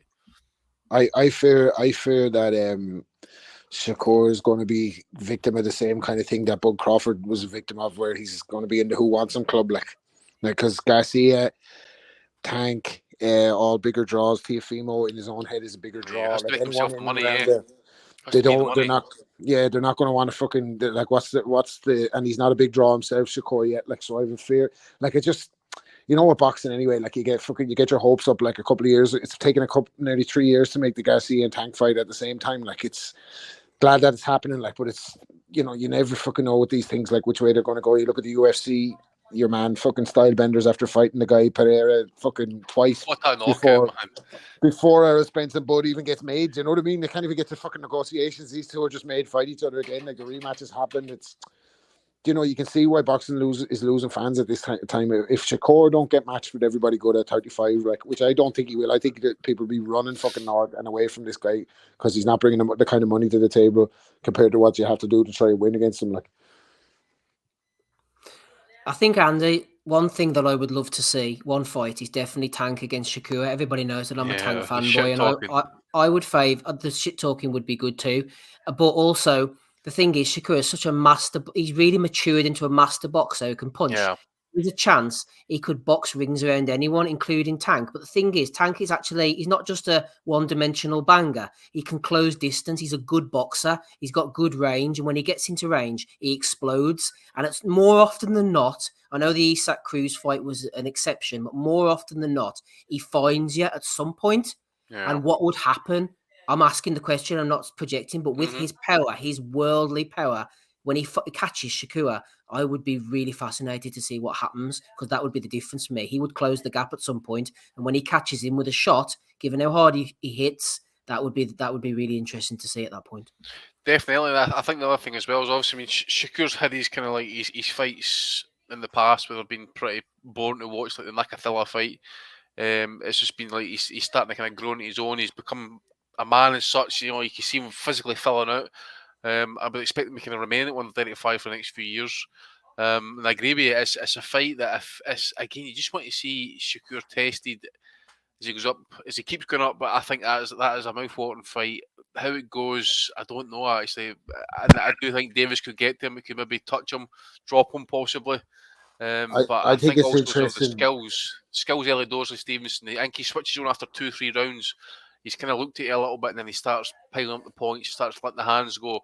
The hand speed is frightening, but the fact is he's getting power behind the shots now as well, and he's sitting on the shots a little bit more than that. It's going to be better, I think, for the future. But against the elite guys, it's going to be interesting to see if he's going to revert back to what he did at maybe 130, box and move a little bit, and that as well. Just use his superior hand speed and just use his legs. It'd be interesting in that fight to see what both of them are like if they get hit. Because I have a feeling, I don't know, I'm not going to say there's a jack in Tank, but I just want to see what he's like when he's under like extreme duress. That's why I think Garcia is a live dog in the fight. I think he's going to find him at some stage. They're going to find out something about Tank in that fight. But I could just see Shakur catching him that often that he actually fucking makes him really want to give up. You know, that way that's the way I see the fight playing, that he just fucking completely toys with him from a boxing IQ standpoint, from just angles, giving him. I think he'd give him hell. Like, but again, Tank is all about ego. You're right. If he finds way, like, no, Rob, you're like, if he finds way into his head like that, it's a different story. If Tank has no confidence, he can't fight. So is that what you're kind of like at? You think like he can take his confidence basically? I think he could but not just psychologically, like in the build up. I think that he could just take it out of him in the ring. Like, I think he's that good that he could outbox Tank, and as well as that frustrate him make him miss and make him pay as well. So I'd be interested to see what Tank is like under that. Of course, obviously he's always a light dog with his punching that, like, so it'd be one of the most intriguing fights to make. Again, like probably not bringing the same kind of gate as the Garcia one, but fuck me, what a fight that'd be. Like, but that's again, like, you could see Garcia, or you could see Tank, if he wins this fight, move up to 140, beat up and Mario Barrio, fucking Super Mario brother, or whoever the fuck. Like, Tank's resume hasn't been the best, like, you know what I mean? Like, that's what I'm saying as well about Garcia being a live dog in this. He hasn't really, but he's had a little, since he's won the world title against Pedraza. Tank has had the majority of it his own way when it comes to matchmaking. You have to say, like. Well, and I think kind of like why I'm interested in watching the Garcia fight is I think that Garcia has enough of a boxing IQ. Like, I think really I'm thinking of this like in kind of terms of chess, that I think that Garcia has a chance if Tank doesn't have enough ring IQ, that he can play out one move ahead, basically take that thing that Raleigh kind of had going, but he had nothing to back it up, and he can put something behind it. You know, basically. Well, the thing is, go ahead. I agree. No, I agree with you. Because what I'm saying about Garcia is, and I'm going to get boxer size Benny on you now. I don't think this is the group chat, but like, as much as everybody talks about Garcia hanging his chin out to dry, which he does, which has been proven in the past where he's moved up the levels. Tank Davis not that hard to find either. Like, he hasn't fought as many lethal punchers as you would think on his resume. Isaac Cruz was able to hit him, and Garcia's power is real, and Tank leaves his fucking head on the line sometimes. Like, and I think Garcia, like you're saying, I think Garcia is smart enough to set up a shot where he's going to catch Tank at some stage in the first, like, and Tank doesn't get going until the last third of the fight in a lot of cases, like, so, or the second third at least, like, so there's going to be a period there where we can catch him cold for sure. Definitely a live dog, like. Well, I think sorry, Matty, go on. The over-under is like 7.5 on Tank and Garcia, and that kind of plays into what you're saying there. And it's if Tank gets through that, I think it's going to be the idea that he's a better chess player, that he's going to be like, all right, Garcia thinks he's one move ahead of me, I'm going to be one move ahead of him. Yeah, he might do that fall short jab and think he's going to catch me reaching, but I'm not going to reach all the way. And when he does, I'm going to grab him, just that one move ahead. You go into a Shakur Stevenson fight, that's a different level of IQ. At that point in time, you're asking, can Tank play 3 moves ahead? And I don't know if he has that, but Garcia is going to be telling. This fight's going to be very telling for his ring IQ. Tank's not a deep thinker. I heard that said by someone, Matty. He's not a deep thinker. He's as thick as a dungeon door. Man, sometimes people say that shit because, like, people are street and shit like that. But just because someone might not be book smart doesn't mean that they can't be cerebral. It's not like when Pernell Whitaker talked that anybody thought that this guy was eligible for Mensa, right? Terrence Crawford was shot during a dice game. Tremendously intelligent, cerebral fighter. And honestly, I think Bud actually is probably pretty smart. The fact that he doesn't open his mouth much, I think that shows he's very intelligent. I run my mouth a lot. I'm stupid as fuck. It all plays out. But it, but I think that's. But I think it's all a matter of that, and I'm really interested because that's what I love about this division right now, Steve, is there's all of these fighters have something about them where if you play them off of each other, you could say, I could see this guy beating this guy. And I think where it's going to be separated at is going to be the IQ of the fighters and the IQs of the corners. And it'll be interesting to see how this plays out in the next 18, 24 months. Just before we go on to the undercard, Rob, just circling back to Shakur and something you mentioned there as well regarding him getting into Tank's head. I think there is actually precedent for that because Tank sometimes he would wander mentally in fights, like he's looking out into the crowd, he's looking for Floyd, he's looking for his mom. I mean, obviously he gets the job done eventually, but even against Santa Cruz, I think he was complaining at times, looking to the ref, as you say, kind of hometown advantage. Rolly was winding him up, he was getting angry, he does get annoyed, and he turns to the ref, and if you could take that to that next level and someone constantly outboxing him, I'm not going to say he's going to do a no mass, but if he's 5 or 6 rounds down and he's starting to struggle, I could see him flipping out, Yeah, I could see it just to see how he'd react in that situation. If Shakur was like holding him in the clinch going, that was shit, man, when your missus put shit in the toothbrush. Remember that time she put shit on the toothbrush? You know what I mean? Shit like that to him. But yeah, no, you could see it happening. Like, what I don't think we'll see it. I just don't think we'll see it. I think boxers will disappoint us again. I don't think we'll see that fight. Like, there we are. Rob getting us all hopeful on this Sunday evening episode 518. Ellerby's not fucking. Ellerby knows. Ellerby favors him in the Garcia fight, and all or whoever's involved with him in the fight by fight. They all favor him in the Garcia fight. There's no way they'd put him in with Shakur Stevenson. Fucking no way. I'd love to see it. Hopefully it'll happen one day, but as Rob says, it probably won't. One thing that did happen, Matty, on the undercard, Keyshawn Davis against Anthony Yigit. Yigit's a bit shit, isn't he? Let's be honest. I mean, he's okay to a certain level, but he's more awkward. He doesn't really land many shots. He's not a big puncher. I thought he would have enough about him to go the distance. I know he got punched upside down by Rolly, but Rolly, for all of his faults, can dig, and he is quite unorthodox himself. The Baranchik fight, I thought it was a bit of a freak injury. You know, he'd got beaten up and the eye got cut, I think, or closed or something. So I thought, anyway, Yigit against this inexperienced version of Davis would be able to go the 10 rounds. I was wrong. Didn't get any points for that on the prediction league. Keyshawn looked good, actually. He looked vicious. He planted his feet, Matty. I like what I saw from him. Yeah, he goes in with the real spite, Steve, and I think he's at the right gym. Being with Bomac is the right play for him. He had some just true spite on a lot of his shots in there. He was playing around with the at times, and I thought he might have let it go a little bit longer than he needed to. But nonetheless, again, 135 pounds is a great fighter, and I got the hiccups at a great time here. This is a great fighter. It just needs a little bit of extra seasoning. Yigit, for all of his faults, you're talking about a two-loss guy with about 30 professional fights under his belt, has had a good level of competition. So they're moving along Davis quickly. I would like to see him in some sort of an eliminator before the end of the year. He's one of those fighters where you can get him into a title fight at 12 fights in, and he's not going to struggle. He's got to tighten up his defense just a little bit, but he is a tremendously smart offensive fighter, knows how to work fighters both directions, has shots and traps that he can play you into on both sides. There's really no escape for a guy like Keyshawn Davis. If you're going to beat him, you're going to have to give him a reason to not want to walk you down. So it's going to take a real tough son of a bitch. We'll see that chin tested before you know it, and that could be the missing ingredient that might not be there when it all comes down to it. But until that point, Davis looks the goods. This is definitely a blue chipper. Yeah, Michael Thompson, Yigit fights like someone who has power. He does, but he can't crack an egg, unfortunately.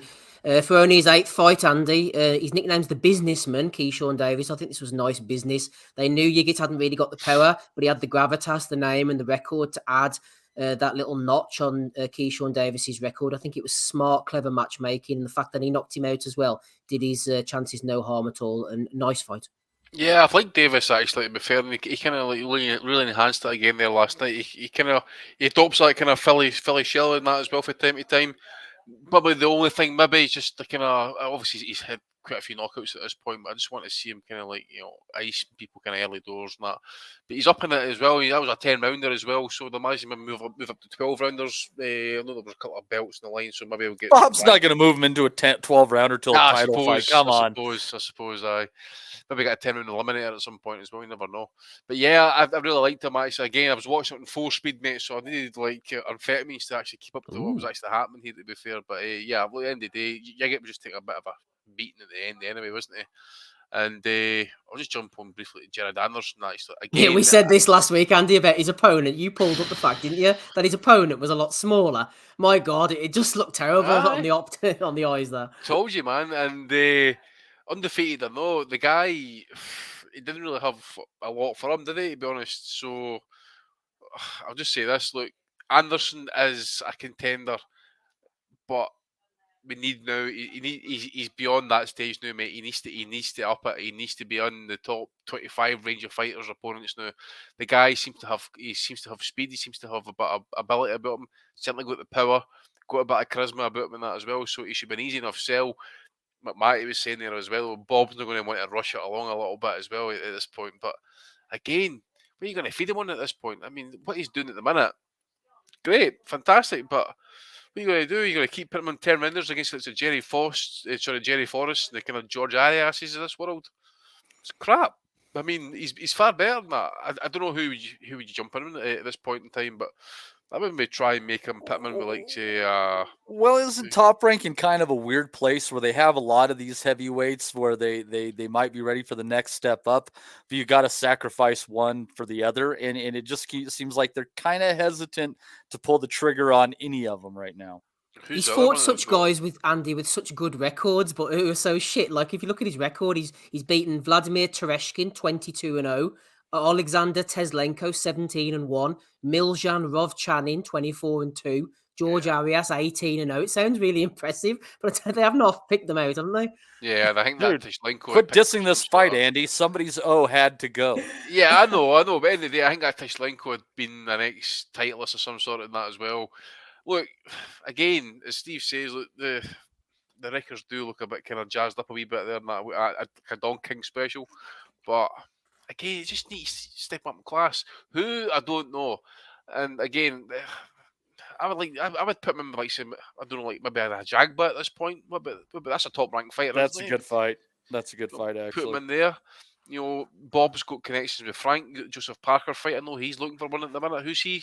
Well, if Anderson can take out a Jogba, that's a statement. I mean, because he went the distance with Sanchez, didn't he? I mean, the thing is, I don't think they're looking at that, Andy. He's 23, big baby in every sense, 14-0. I honestly think they're looking at these kind of Arias fights and Teslenko fights for the next 5 or 6. I can't see him being stepped up at all. I don't think they're looking at that. You think? Because honestly, I don't. Honestly, I don't.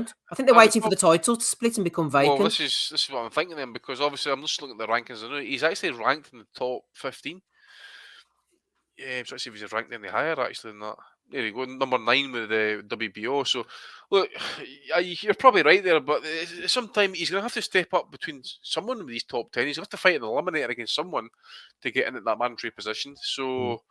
You got Frank. Well, obviously, you try to think internally, i.e., inside the promotion. There's no money there actually. Joseph Parker, as I mentioned, possibly a Jagba. If he's going to go down the BC route, then you have to bring in the likes of maybe the Brits or the Australian guy, maybe even the Canadian. The Russian based out of Canada, Makhmudov. It's a shame they can't get Gerald Miller against Jared Anderson, big baby against the real big baby. That'd be funny as fuck.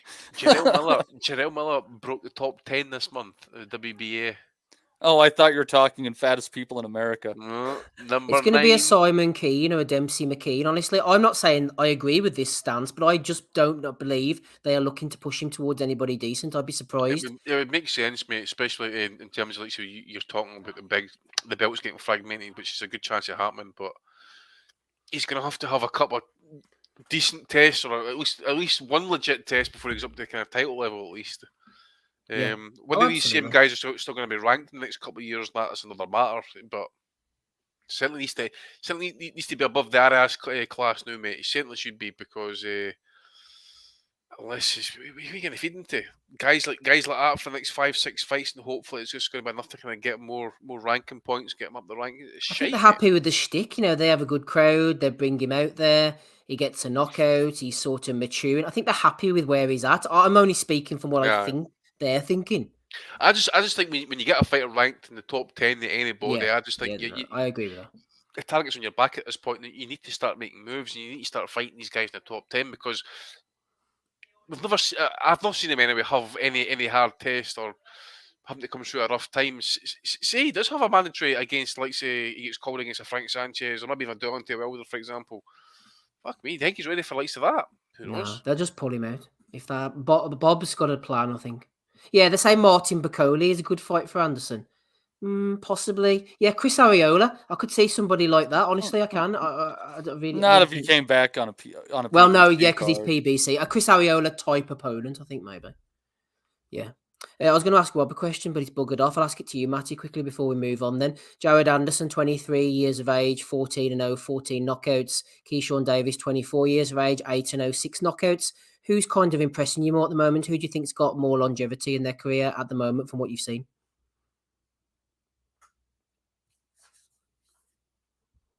Matty?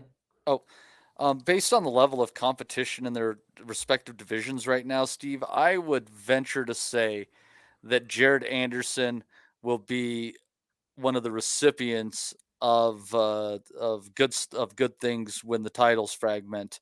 And I think Keyshawn Davis, man, he's going to have to go in against a real fucking killer in order to get his place on top of the mountain. So I just think if you're talking like next, 2-year kind of timeline, I just think the path is easier for Jared Anderson. Mm-hmm. Mr. Dermo saying Johnny Rice. Yeah, absolutely. Carlos Takam says F2. I could see somebody like that as well. I could see them getting Guido Vinalello a couple of wins and then putting him against Anderson, just constantly building that record. Shit, mate. I know, but then they could say, oh, he's 10-1 or whatever, and he's knocked him out. Bring in the Georgian, mate. What do you call him? Cladsy.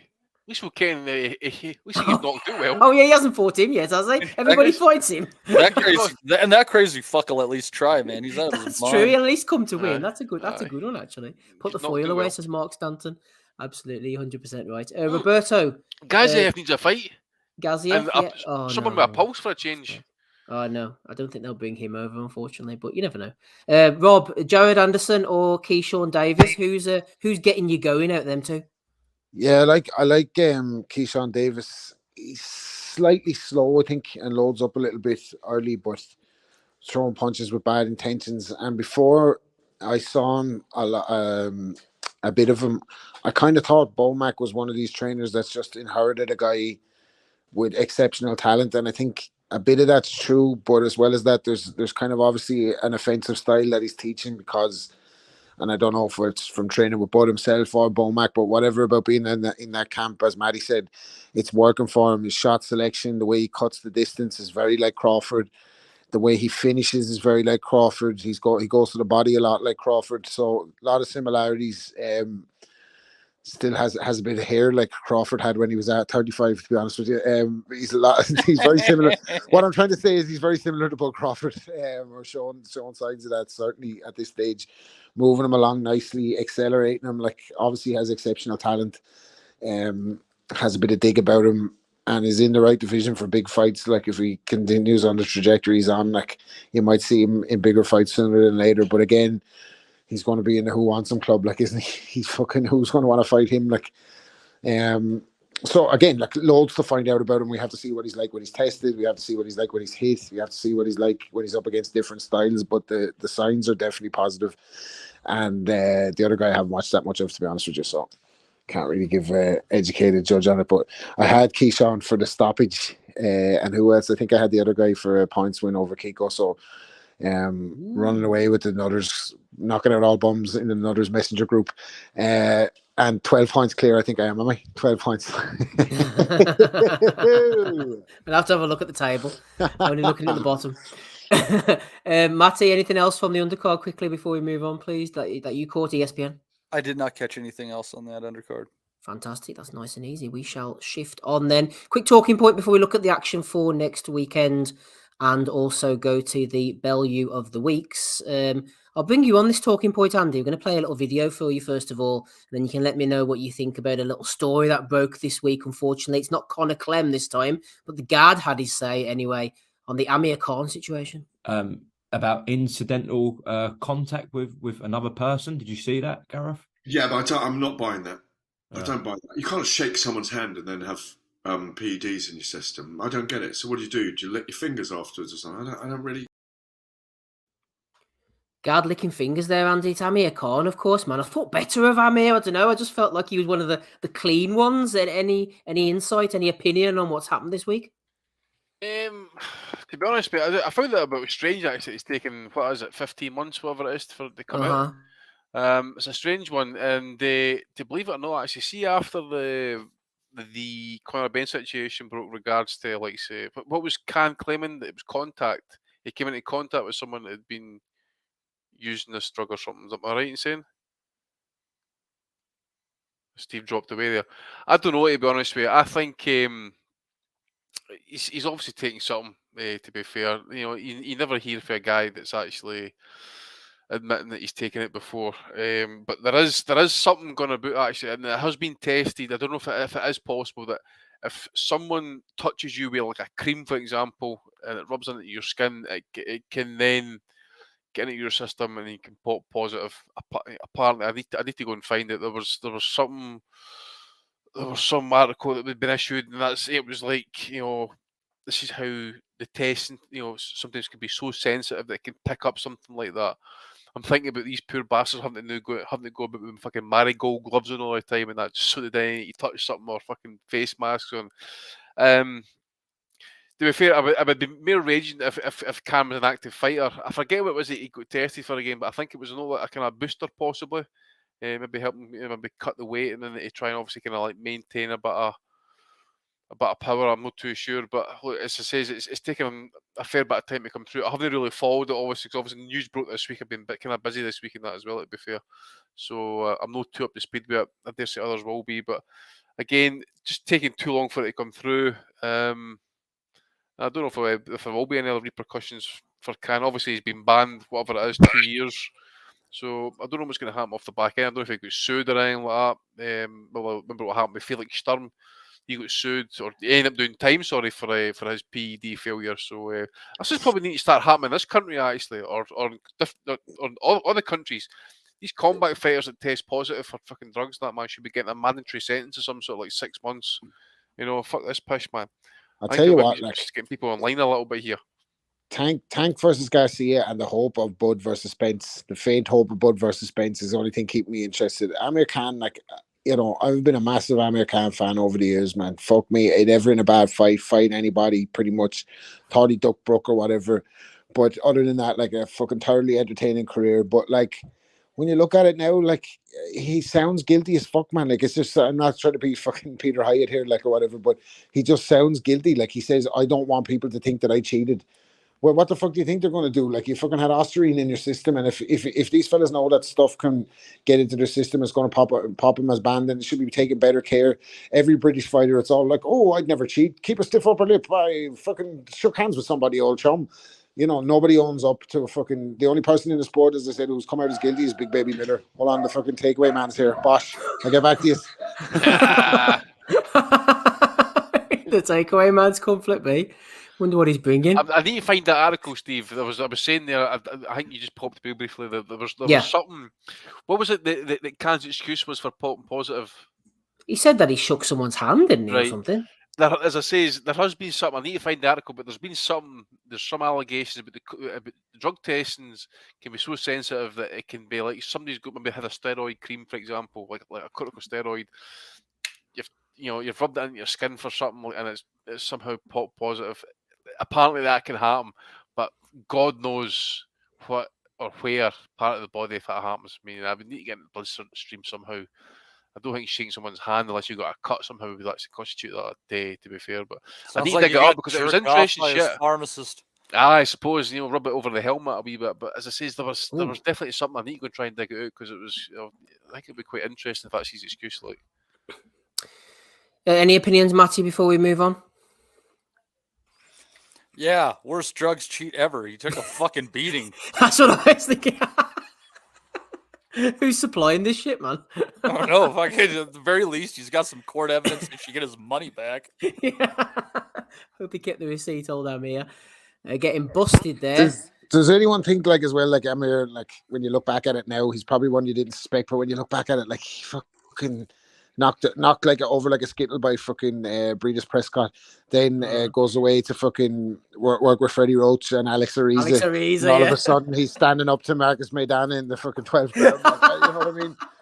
Come on, he's on the boss shakes. Aye. Come on, they're all on it. It's just if we go back to this legs. When WBC first came out with the clean boxing program, and you look down the list and you see who wasn't voluntarily enrolled. Lomachenko, who's come out of an Eastern European amateur program. Earl Spence, who has fucking bigger boobs than Lyndon Lusardi. Fucking Anthony Joshua. We have our own questions over that one. Look at the ones who weren't enrolled. Conor Benn. Fucking hell, it's just, they're all on it. It's fucking, they at least be more like the UFC and just fucking give them a bit of leeway, tell them what they can take, and let them all fucking beat the shit out of each other, because that's the way it's going anyway. I said that again during the week there. I think it just shows, again, at the elite level, if you've got access to the cash, you've got, you'd be stupid not to cheat. And I just want to lay this on the line. We're talking how good Shakur Stevenson can be, right? Who was he repping there last night with his fucking hat? Snack. Yeah. Who's in charge of Snack? One Victor Conte.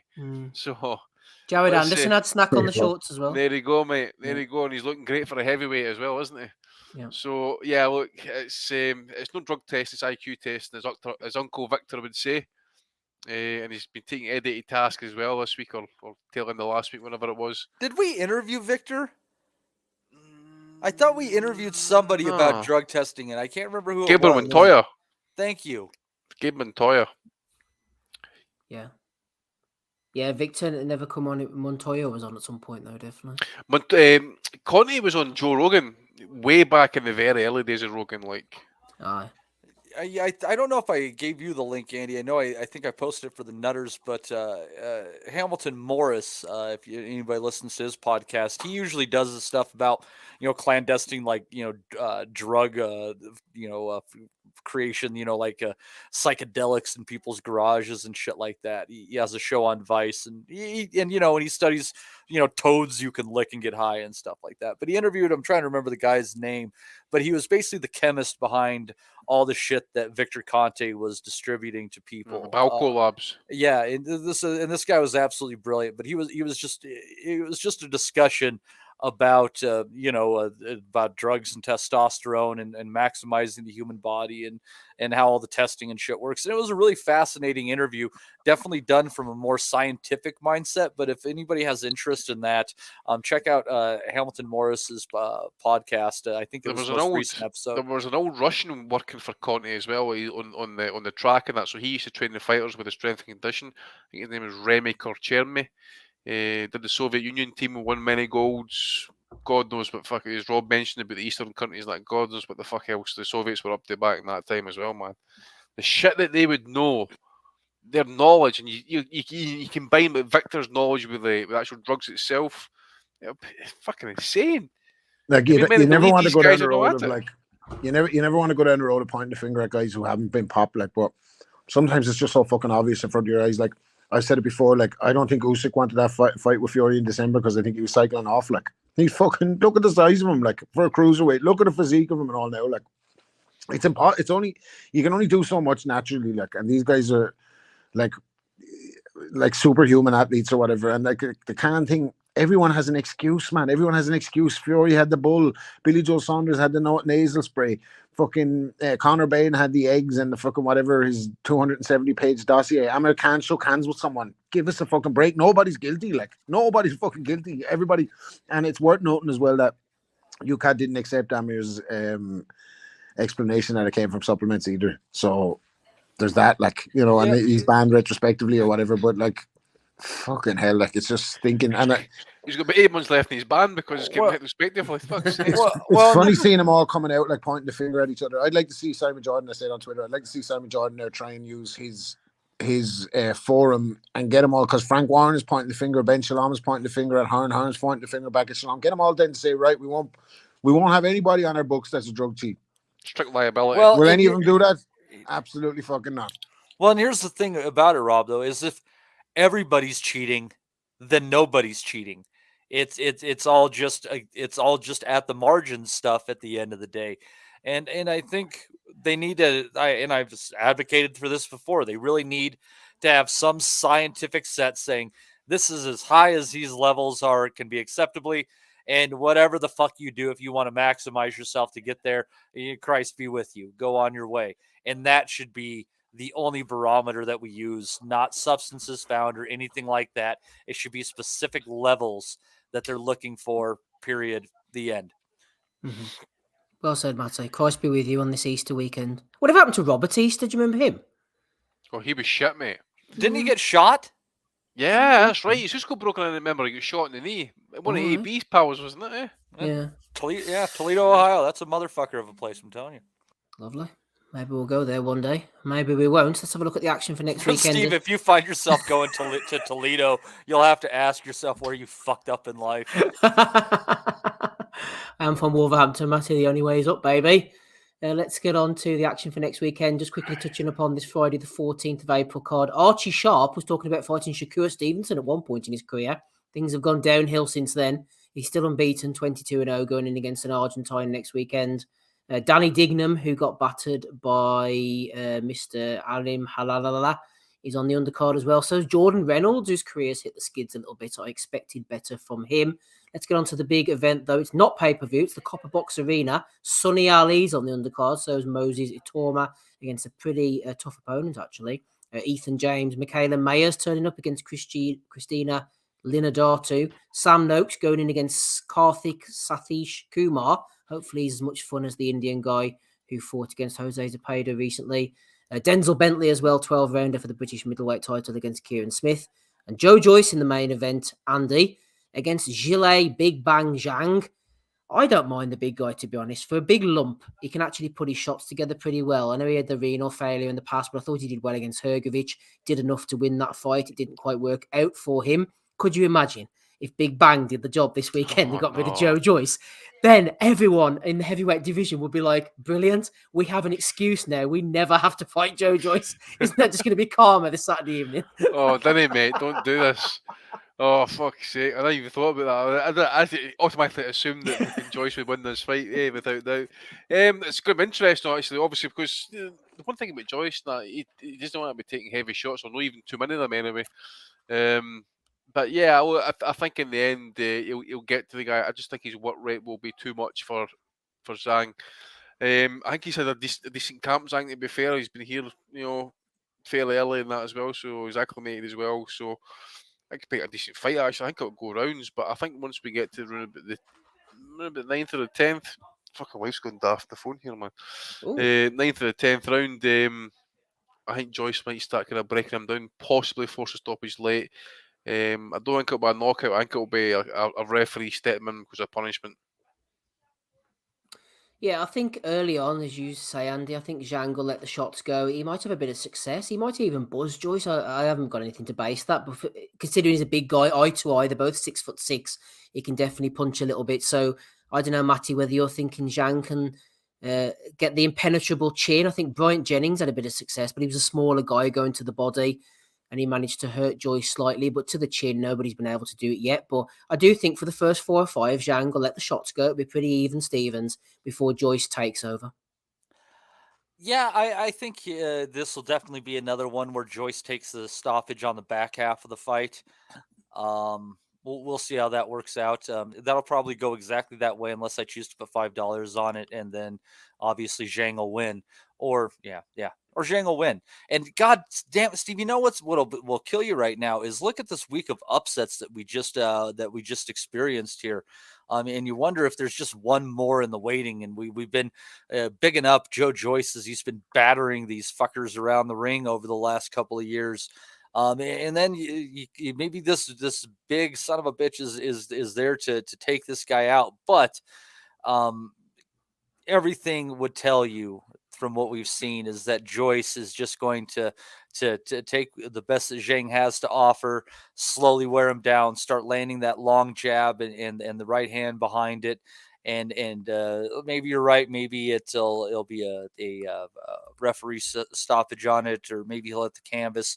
But expectedly, kind of maybe the tale of two fights a little bit here, with Joyce definitely getting the better of it down the stretch, probably stopping Zhang somewhere before the 10th. Yeah, Michael Thompson says Joyce will smash Zhang up. No dramas. I do think early on, Zhang does put his punches together nicely for a big guy. As I said before, he's got fast hands and he can punch early on in the fight. It's late on when he starts to gas out a bit. He has trouble because of his age and the fact he's a big fellow and he's had the liver problems. But I do think early on his hand speed and his accuracy will give Joyce something to think about, and he can punch too as well. A shout out to Frank, rapping Rob Kelly. I mean, it's not the fight that we wanted, obviously. We want to see Joyce fighting the best if they can't get it on between them. But this is okay, actually, for warm-ups and for tune-ups and for keeping things active, Rob. I think Zhang I'm happy enough with that, to be honest, for Joyce. Yeah, I mean, probably, like, we know the heavyweight division is not stacked outside the top 5, really. And the rest of the top 10 could be anybody. Like, you could have Derek Chisora in there, fuck me. So I think it's a good fight for Joyce, but I think it's going to be a horrible fight on the eye. I think it's going to be so ragged. Like, I think Zhang is going to be so fucking ragged. He'll have a go, but he's going to be getting flung around the ring there, like, with Joyce just plodding him, walking him down, like, thudding shots. I think Zhang will make a go of it, but I can't see him putting a dent in Joyce whatsoever. And I think he'll probably run out of steam around 9 or 10, or the ref will stop it or something. But it's going to be fucking... I don't think it's going to be massive entertainment value. Like, I just think it's going to be durable Joyce wearing him down. Like, and Joyce is a nightmare. Like, and he can possibly clean up the heavyweight division with his style if he gets the fights in time, because he has a chance of beating them all. But fucking this fight's not going to look great. Like, I don't think. It's not going to look great, but we're going to watch it anyway on BT Sport next Saturday evening. Am I missing any fights, Matty, next week? That's the only two that really sprung out to me. Anything that's caught your eye? Let's make sure there's nothing that we missed there. Let's see here. Not missing a major pay-per-view, anything, am I? Hopefully not. Let's see here. Michaela Mayer on that undercard. Let's see here. Yep, nothing to see there. Yeah, I think that we might be having a light week before we have a big week. She's doing the OnlyFans now, Michaela. No, yeah. No kidding. Down with that sort of thing. The only chicks. Huh. Interesting. But yeah, so I think we'll have a little bit of a slow week here. Nothing going on stateside. And then the next Saturday we'll have a lot of good action with a decent card from Cardiff before we head into the pay-per-view stateside. Brilliant stuff. And with that, we shall move on to Belly of the Week for episode 518. Matty's here. You heard from him just. My co-host. You've got Andy on as well. And rapping Rob Kelly, who might be interested in this one. MTK enforcer Rick Graville sent it to me a couple of weeks ago. Oh, no. So, no swans were hurt in the making of this video. It's cut from the old days of RTE, actually. Jimmy McGee, going back to the Nigel Benn, Steve Collins era, in fact. And a bit of beef here on RTE. Let's have a look. Title fight. Overall, the event was a tame affair until Nigel Benn went head-to-head with our reporter, Colin Murray. It was a beautiful day here in Manchester as world super middleweight champion Stephen Collins and challenger Nigel Benn came head-to-head for a press conference to announce their forthcoming title fight at the city's 9X Arena on Saturday the 6th of July. But it wasn't all plain sailing, however, with the world champion, fans, media and promoter Frank Warren all waiting Godot-like on the arrival of the unpredictable former WBC champion. I'm very disappointed in him, but at least he's going to be here today, unlike last time. We didn't show up at all. And then at just after 1 o'clock, more than 90 minutes late for the scheduled 11:30 a.m. press conference, Nigel Benn arrived to the Victoria and Albert Hotel in Manchester. Inside, it was a relatively tame affair, with both fighters proclaiming their mutual respect, until Ben, who apologized for his extremely late arrival, took exception to my question as to the reason for it. Afterwards, he refused to speak to RTE, obviously having taken umbrage at being queried. I didn't mean to insult you. I'm sorry about that. No, honestly, genuinely. I wasn't trying to insult you. Don't disrespect me, mate. No, I'm not trying to. I'm not in any sense trying to disrespect. Why would you take umbrage at a valid question? No, don't be disrespectful to me. And that's it. That's what I'm saying. But I mean, it was a reasonable question to ask you if you were 90 minutes late. Why? Talking about respect, don't talk to me like that.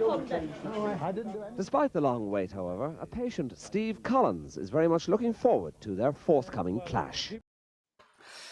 Fucking bend on the gas, man. Jimmy McGee gets stuck in there at the end. Jimmy McGee, back of the hunky-dory, he's stuck it in his pocket. Shit. Wasn't that interesting though, Rob? Especially considering the way the Sun has approached things. What I found from this clip was he says, "Oh, you're an hour and a half late, Nigel. Why? Don't disrespect me. Don't disrespect me." Well, I mean, is that not a fair enough question? Where's the disrespect? I just don't know why Nigel Benn where he is, mate. That's what I'm saying. I don't understand why these Irish journalists want to press boxers. It's like your man Joe Malloy wanting to press Roy Jones on the cockfighting. Well, Roy, would you change your views on cockfighting right here on this fucking interview? Roy's like, no, why did you suck my dick? Fuck off.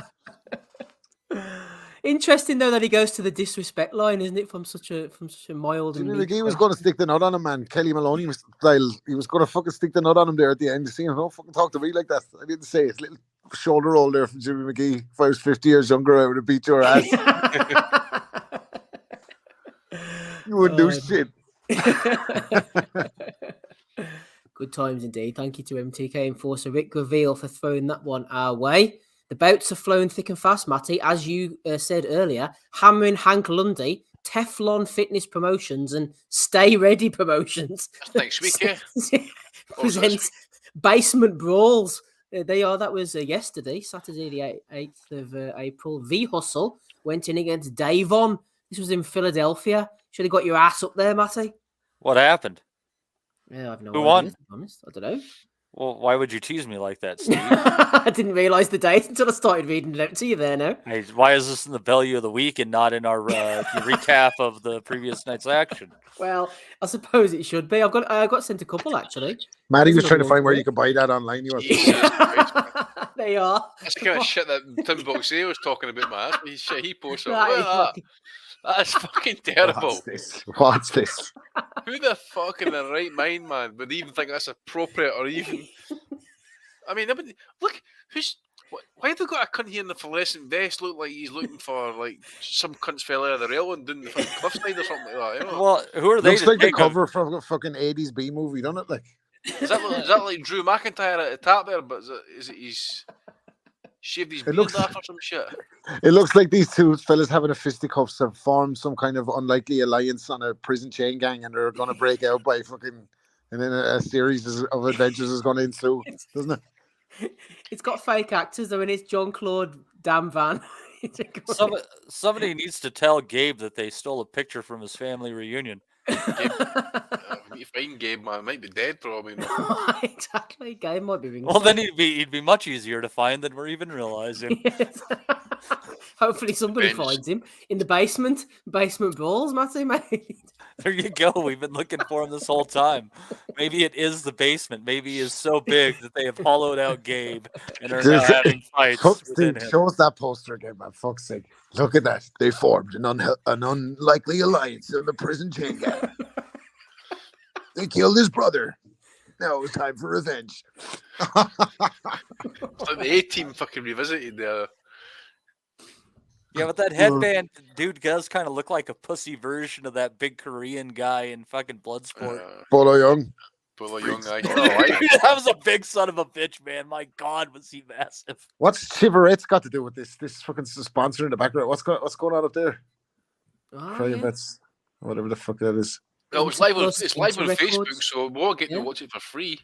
I love the way it's like in some shrubbery, and then there's like a cloud with a fucking image of the boys having a fuck. What the fuck is going on here, man? It's like some sort of fucking like hanging guard, like guards of Babylon or some shit that's meant to fucking represent it or whatever. And that, eh? What a fucking clusterfuck that is, man. Great stuff. Belongs in the belly of the week. Talking to clusterfucks, we mentioned Amir earlier. He tweeted out on the 10th of May, 2012. Why do all drug users have excuses? Peterson's where he had low testosterone, so took a booster and steroids. Plus, why didn't he declare it? An NFL bettor tagged him in this week, says, can I get an update on this, please? I'll never forget. So there's always a tweet. Boxers, just shut the fuck up, man. Don't have an opinion on anything. Shut the fuck up, because they're coming for you. Every time you fucking fuck up, they're coming back for you. They're coming for you. Tell you what else is coming for you, Andy. Big Bosh John Army. comes to play Easter Thursday. There you are. He's on all sorts of things now. There he is. Big John meets Big Bang Jang. I'm not sure how that went on Bosch Oh TV. mate, can you imagine what the kind of when they two met to discuss Chinese food, man? Oh, the meeting of the minds of that of the connoisseurs fucking delight. Billy Zhang is like, I never fucking seen chicken balls. What are you talking about, man? We don't have that. What are you talking about? Big John is probably confused. He's like, are you the fighter or the person bringing my takeaway? I swear, man, right? I got onto Ozzy. I hate Ozzy, man, because I did not know who Big John was. And now he's in all my algorithms. Like, all his content keeps coming up on my Instagram. There's one fucking video he does with El Brook, man, and it's like, oh, John, you filled me right up and all but now I need to go your balls. John's like, hang on, I'm a married man. And then she pulls out like 2 chicken balls and just squeezes them. John makes an orgasm face. And then there's another one where like his son is driving off in the car, and then like Elle Brooke pulls her head up like as if and he's like, my son used to be a virgin, but he's not a virgin, boss. And I'm like, what the fuck kind of content is this? Like, who's watching this shit? What the fuck? Oh, I hate him. I fucking hate Big John, man. Boss. Get you watch his videos. Oh, I got sent a video this week. I forgot to cut it for fuck's sake. He was at the rugby or something. Oh, I forgot. What was he, line half? He was at the England rugby or something. I think Terry Woodfine sent it to Ozzy and he sent it to me. That's right. Oh, it wouldn't be fucking fly half anyway. No, he was at ringside. Oh, pitch side. Sorry, talking shite as usual. I'll have to try and get that for next week. Sorry, I forgot all about that. Sorry about that, boys. Anyway, from Big John to the real stuff. Rick Glaser going to make a statement, but I'm not bragging. And you may find it hard to believe or funny, but think about it. I'm more successful in boxing over the last 7 years than Al Heyman. Why? Because he had to blew up and he's in debt 900 million of other people's money to be able to stay afloat in boxing. I didn't. And I'm profitable every year and have zero debt factor. Swallow that, Andy. Fuck off. What? I swallow that for me, you dirty cunt. Swallow He's that. a knob in the Glaser, man. You What fights he ever made? Oh, mate, I have no idea what he does in boxing. I didn't know. If he can make a living out of sport, mate, we need to know how, because he's a fucking fraud, man. Another one was on the fucking alimony pony with Danny Kinahan money, wasn't he? He's, fucking prick. He's a grifter, him, isn't he? Oh, what, mate? People quote him as a source. I hear people going, "Oh well, according to Rick Glaser, etc." And I'm like, according to Rick Glaser, come on, seriously. What, We need to get him on the call. I think Matty would be the ideal one to kind of deal with him. Or even Steve's dry whip, man, for example, what he did to poor Tom Sadders. Why the fuck should we care about Frezequendo? I just think it's funny that he closed out with Swallow That when swallowing is probably why he's profitable. Oh, on your knees, Rick. On your knees. Value of the week, 518. Roy Jones Jr. He lost to Anthony Pettis, Rob, but he said had a hell of a good time. Just showing people that age ain't nothing. It's all about God's plan. God's plan was for you to retire after Ruiz, man. You weren't listening to God or the rest of us. Like, right, for fuck's sake, man. I love you, but stop. Stop. Age is something. That was 20 years ago, Rob. 20 years. Yeah, exactly. Age is something in professional boxing, man. You're 54. You're not proving a point to nobody. Like, come on. What a legend, though, still. Fuck it, Roy. If you need to go out like that, doing your thing, like, who the fuck am I to talk to Roy Jones? The way he's moving in the ring there, man. Y'all must have worn clogs. I'd fight him. Me against Roy. Let's make it happen. Here's the main man himself. Big Ben. Eyes are useless when the mind is blind. It's Lee Wood, Fabio Wardley, Big Ben dropping them, and Ryan Deal got stuck in on the photo there. See if you said to someone, would you rather have blind eyes or a blind mind? What would they say? Ryan Deal photoshopped that into this one, and he put in the caption, oh, "Don't get greedy, David."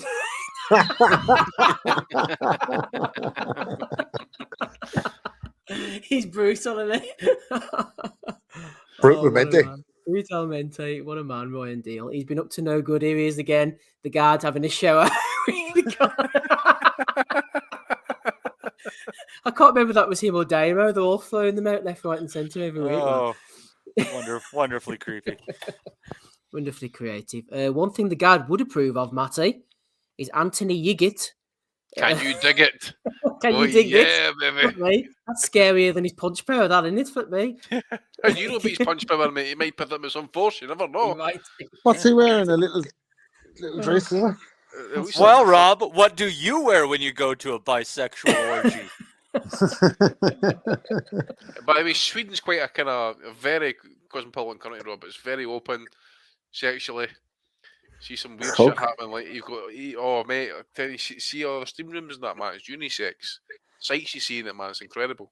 You see fucking tall, short, fat, thin, blonde, dark, whatever you want, mate.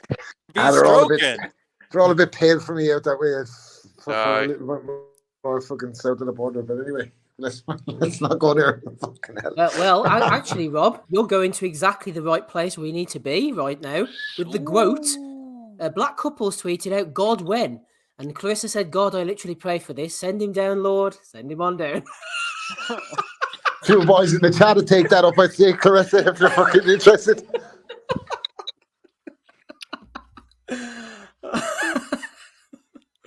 Oh my goodness me.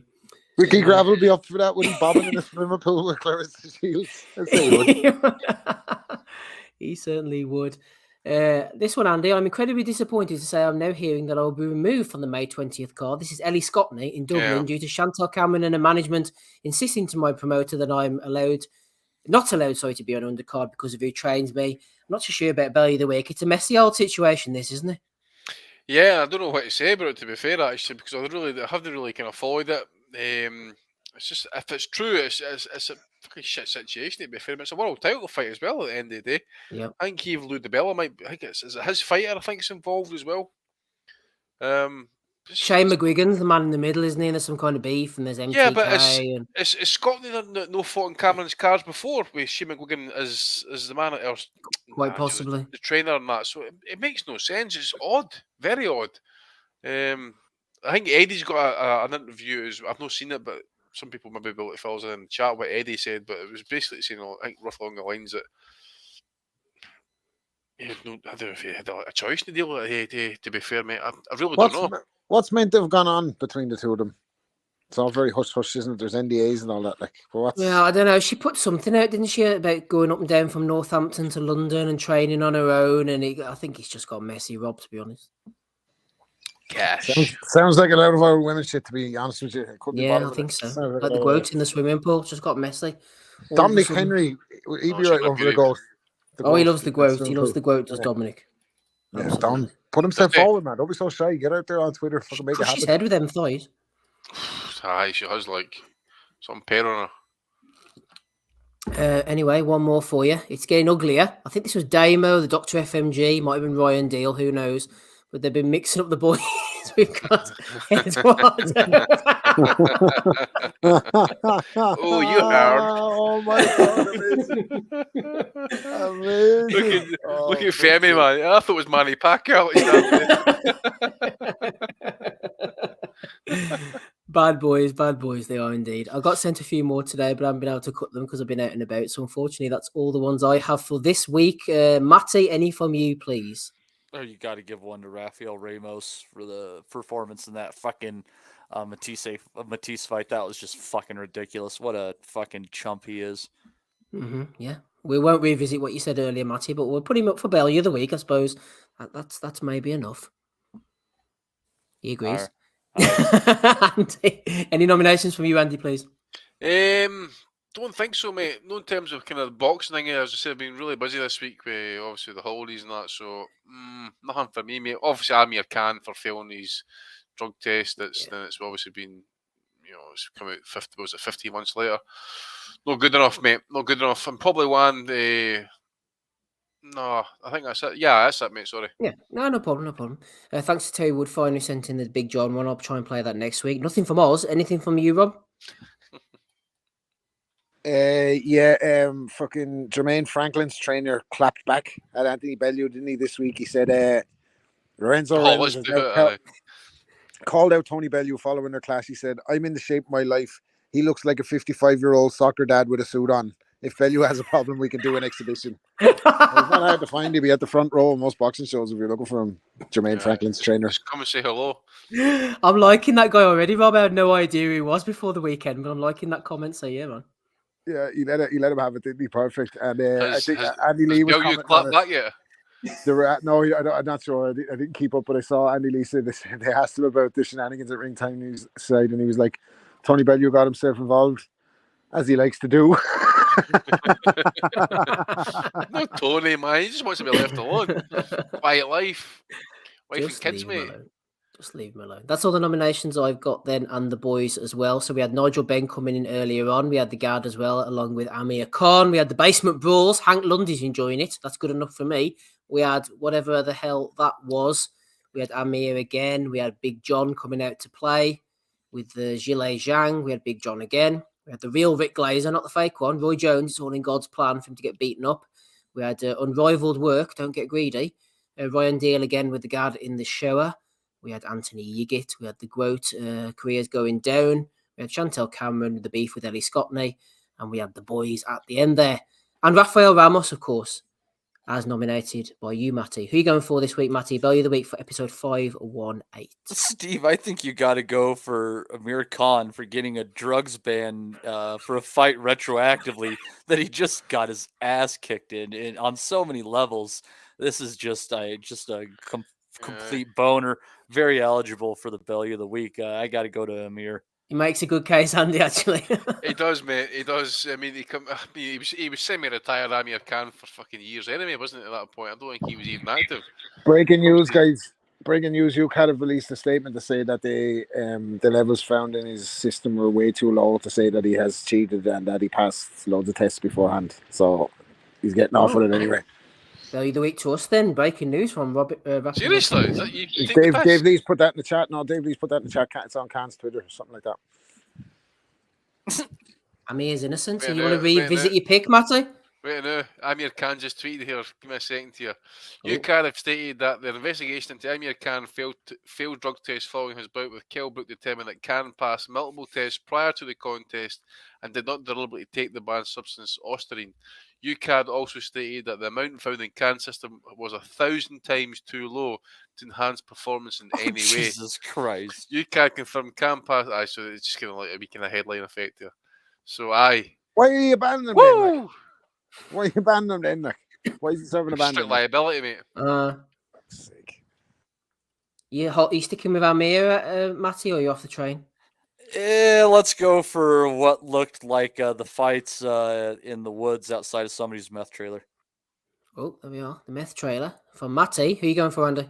I'm going for the picture at the end, mate, with the three amigos in the office. I thought that was class. I'm going Frank for that one. Because Ned. I really thought that was Pacquiao at the bottom there. Because that's what started. That's just because of the hairdo. Remember Pacquiao used to have that hairdo when he was in America? And he didn't go to beard. Oh, gosh. Yeah, that's right. Go back a while there. Good stuff. Rob, who are you going for, please?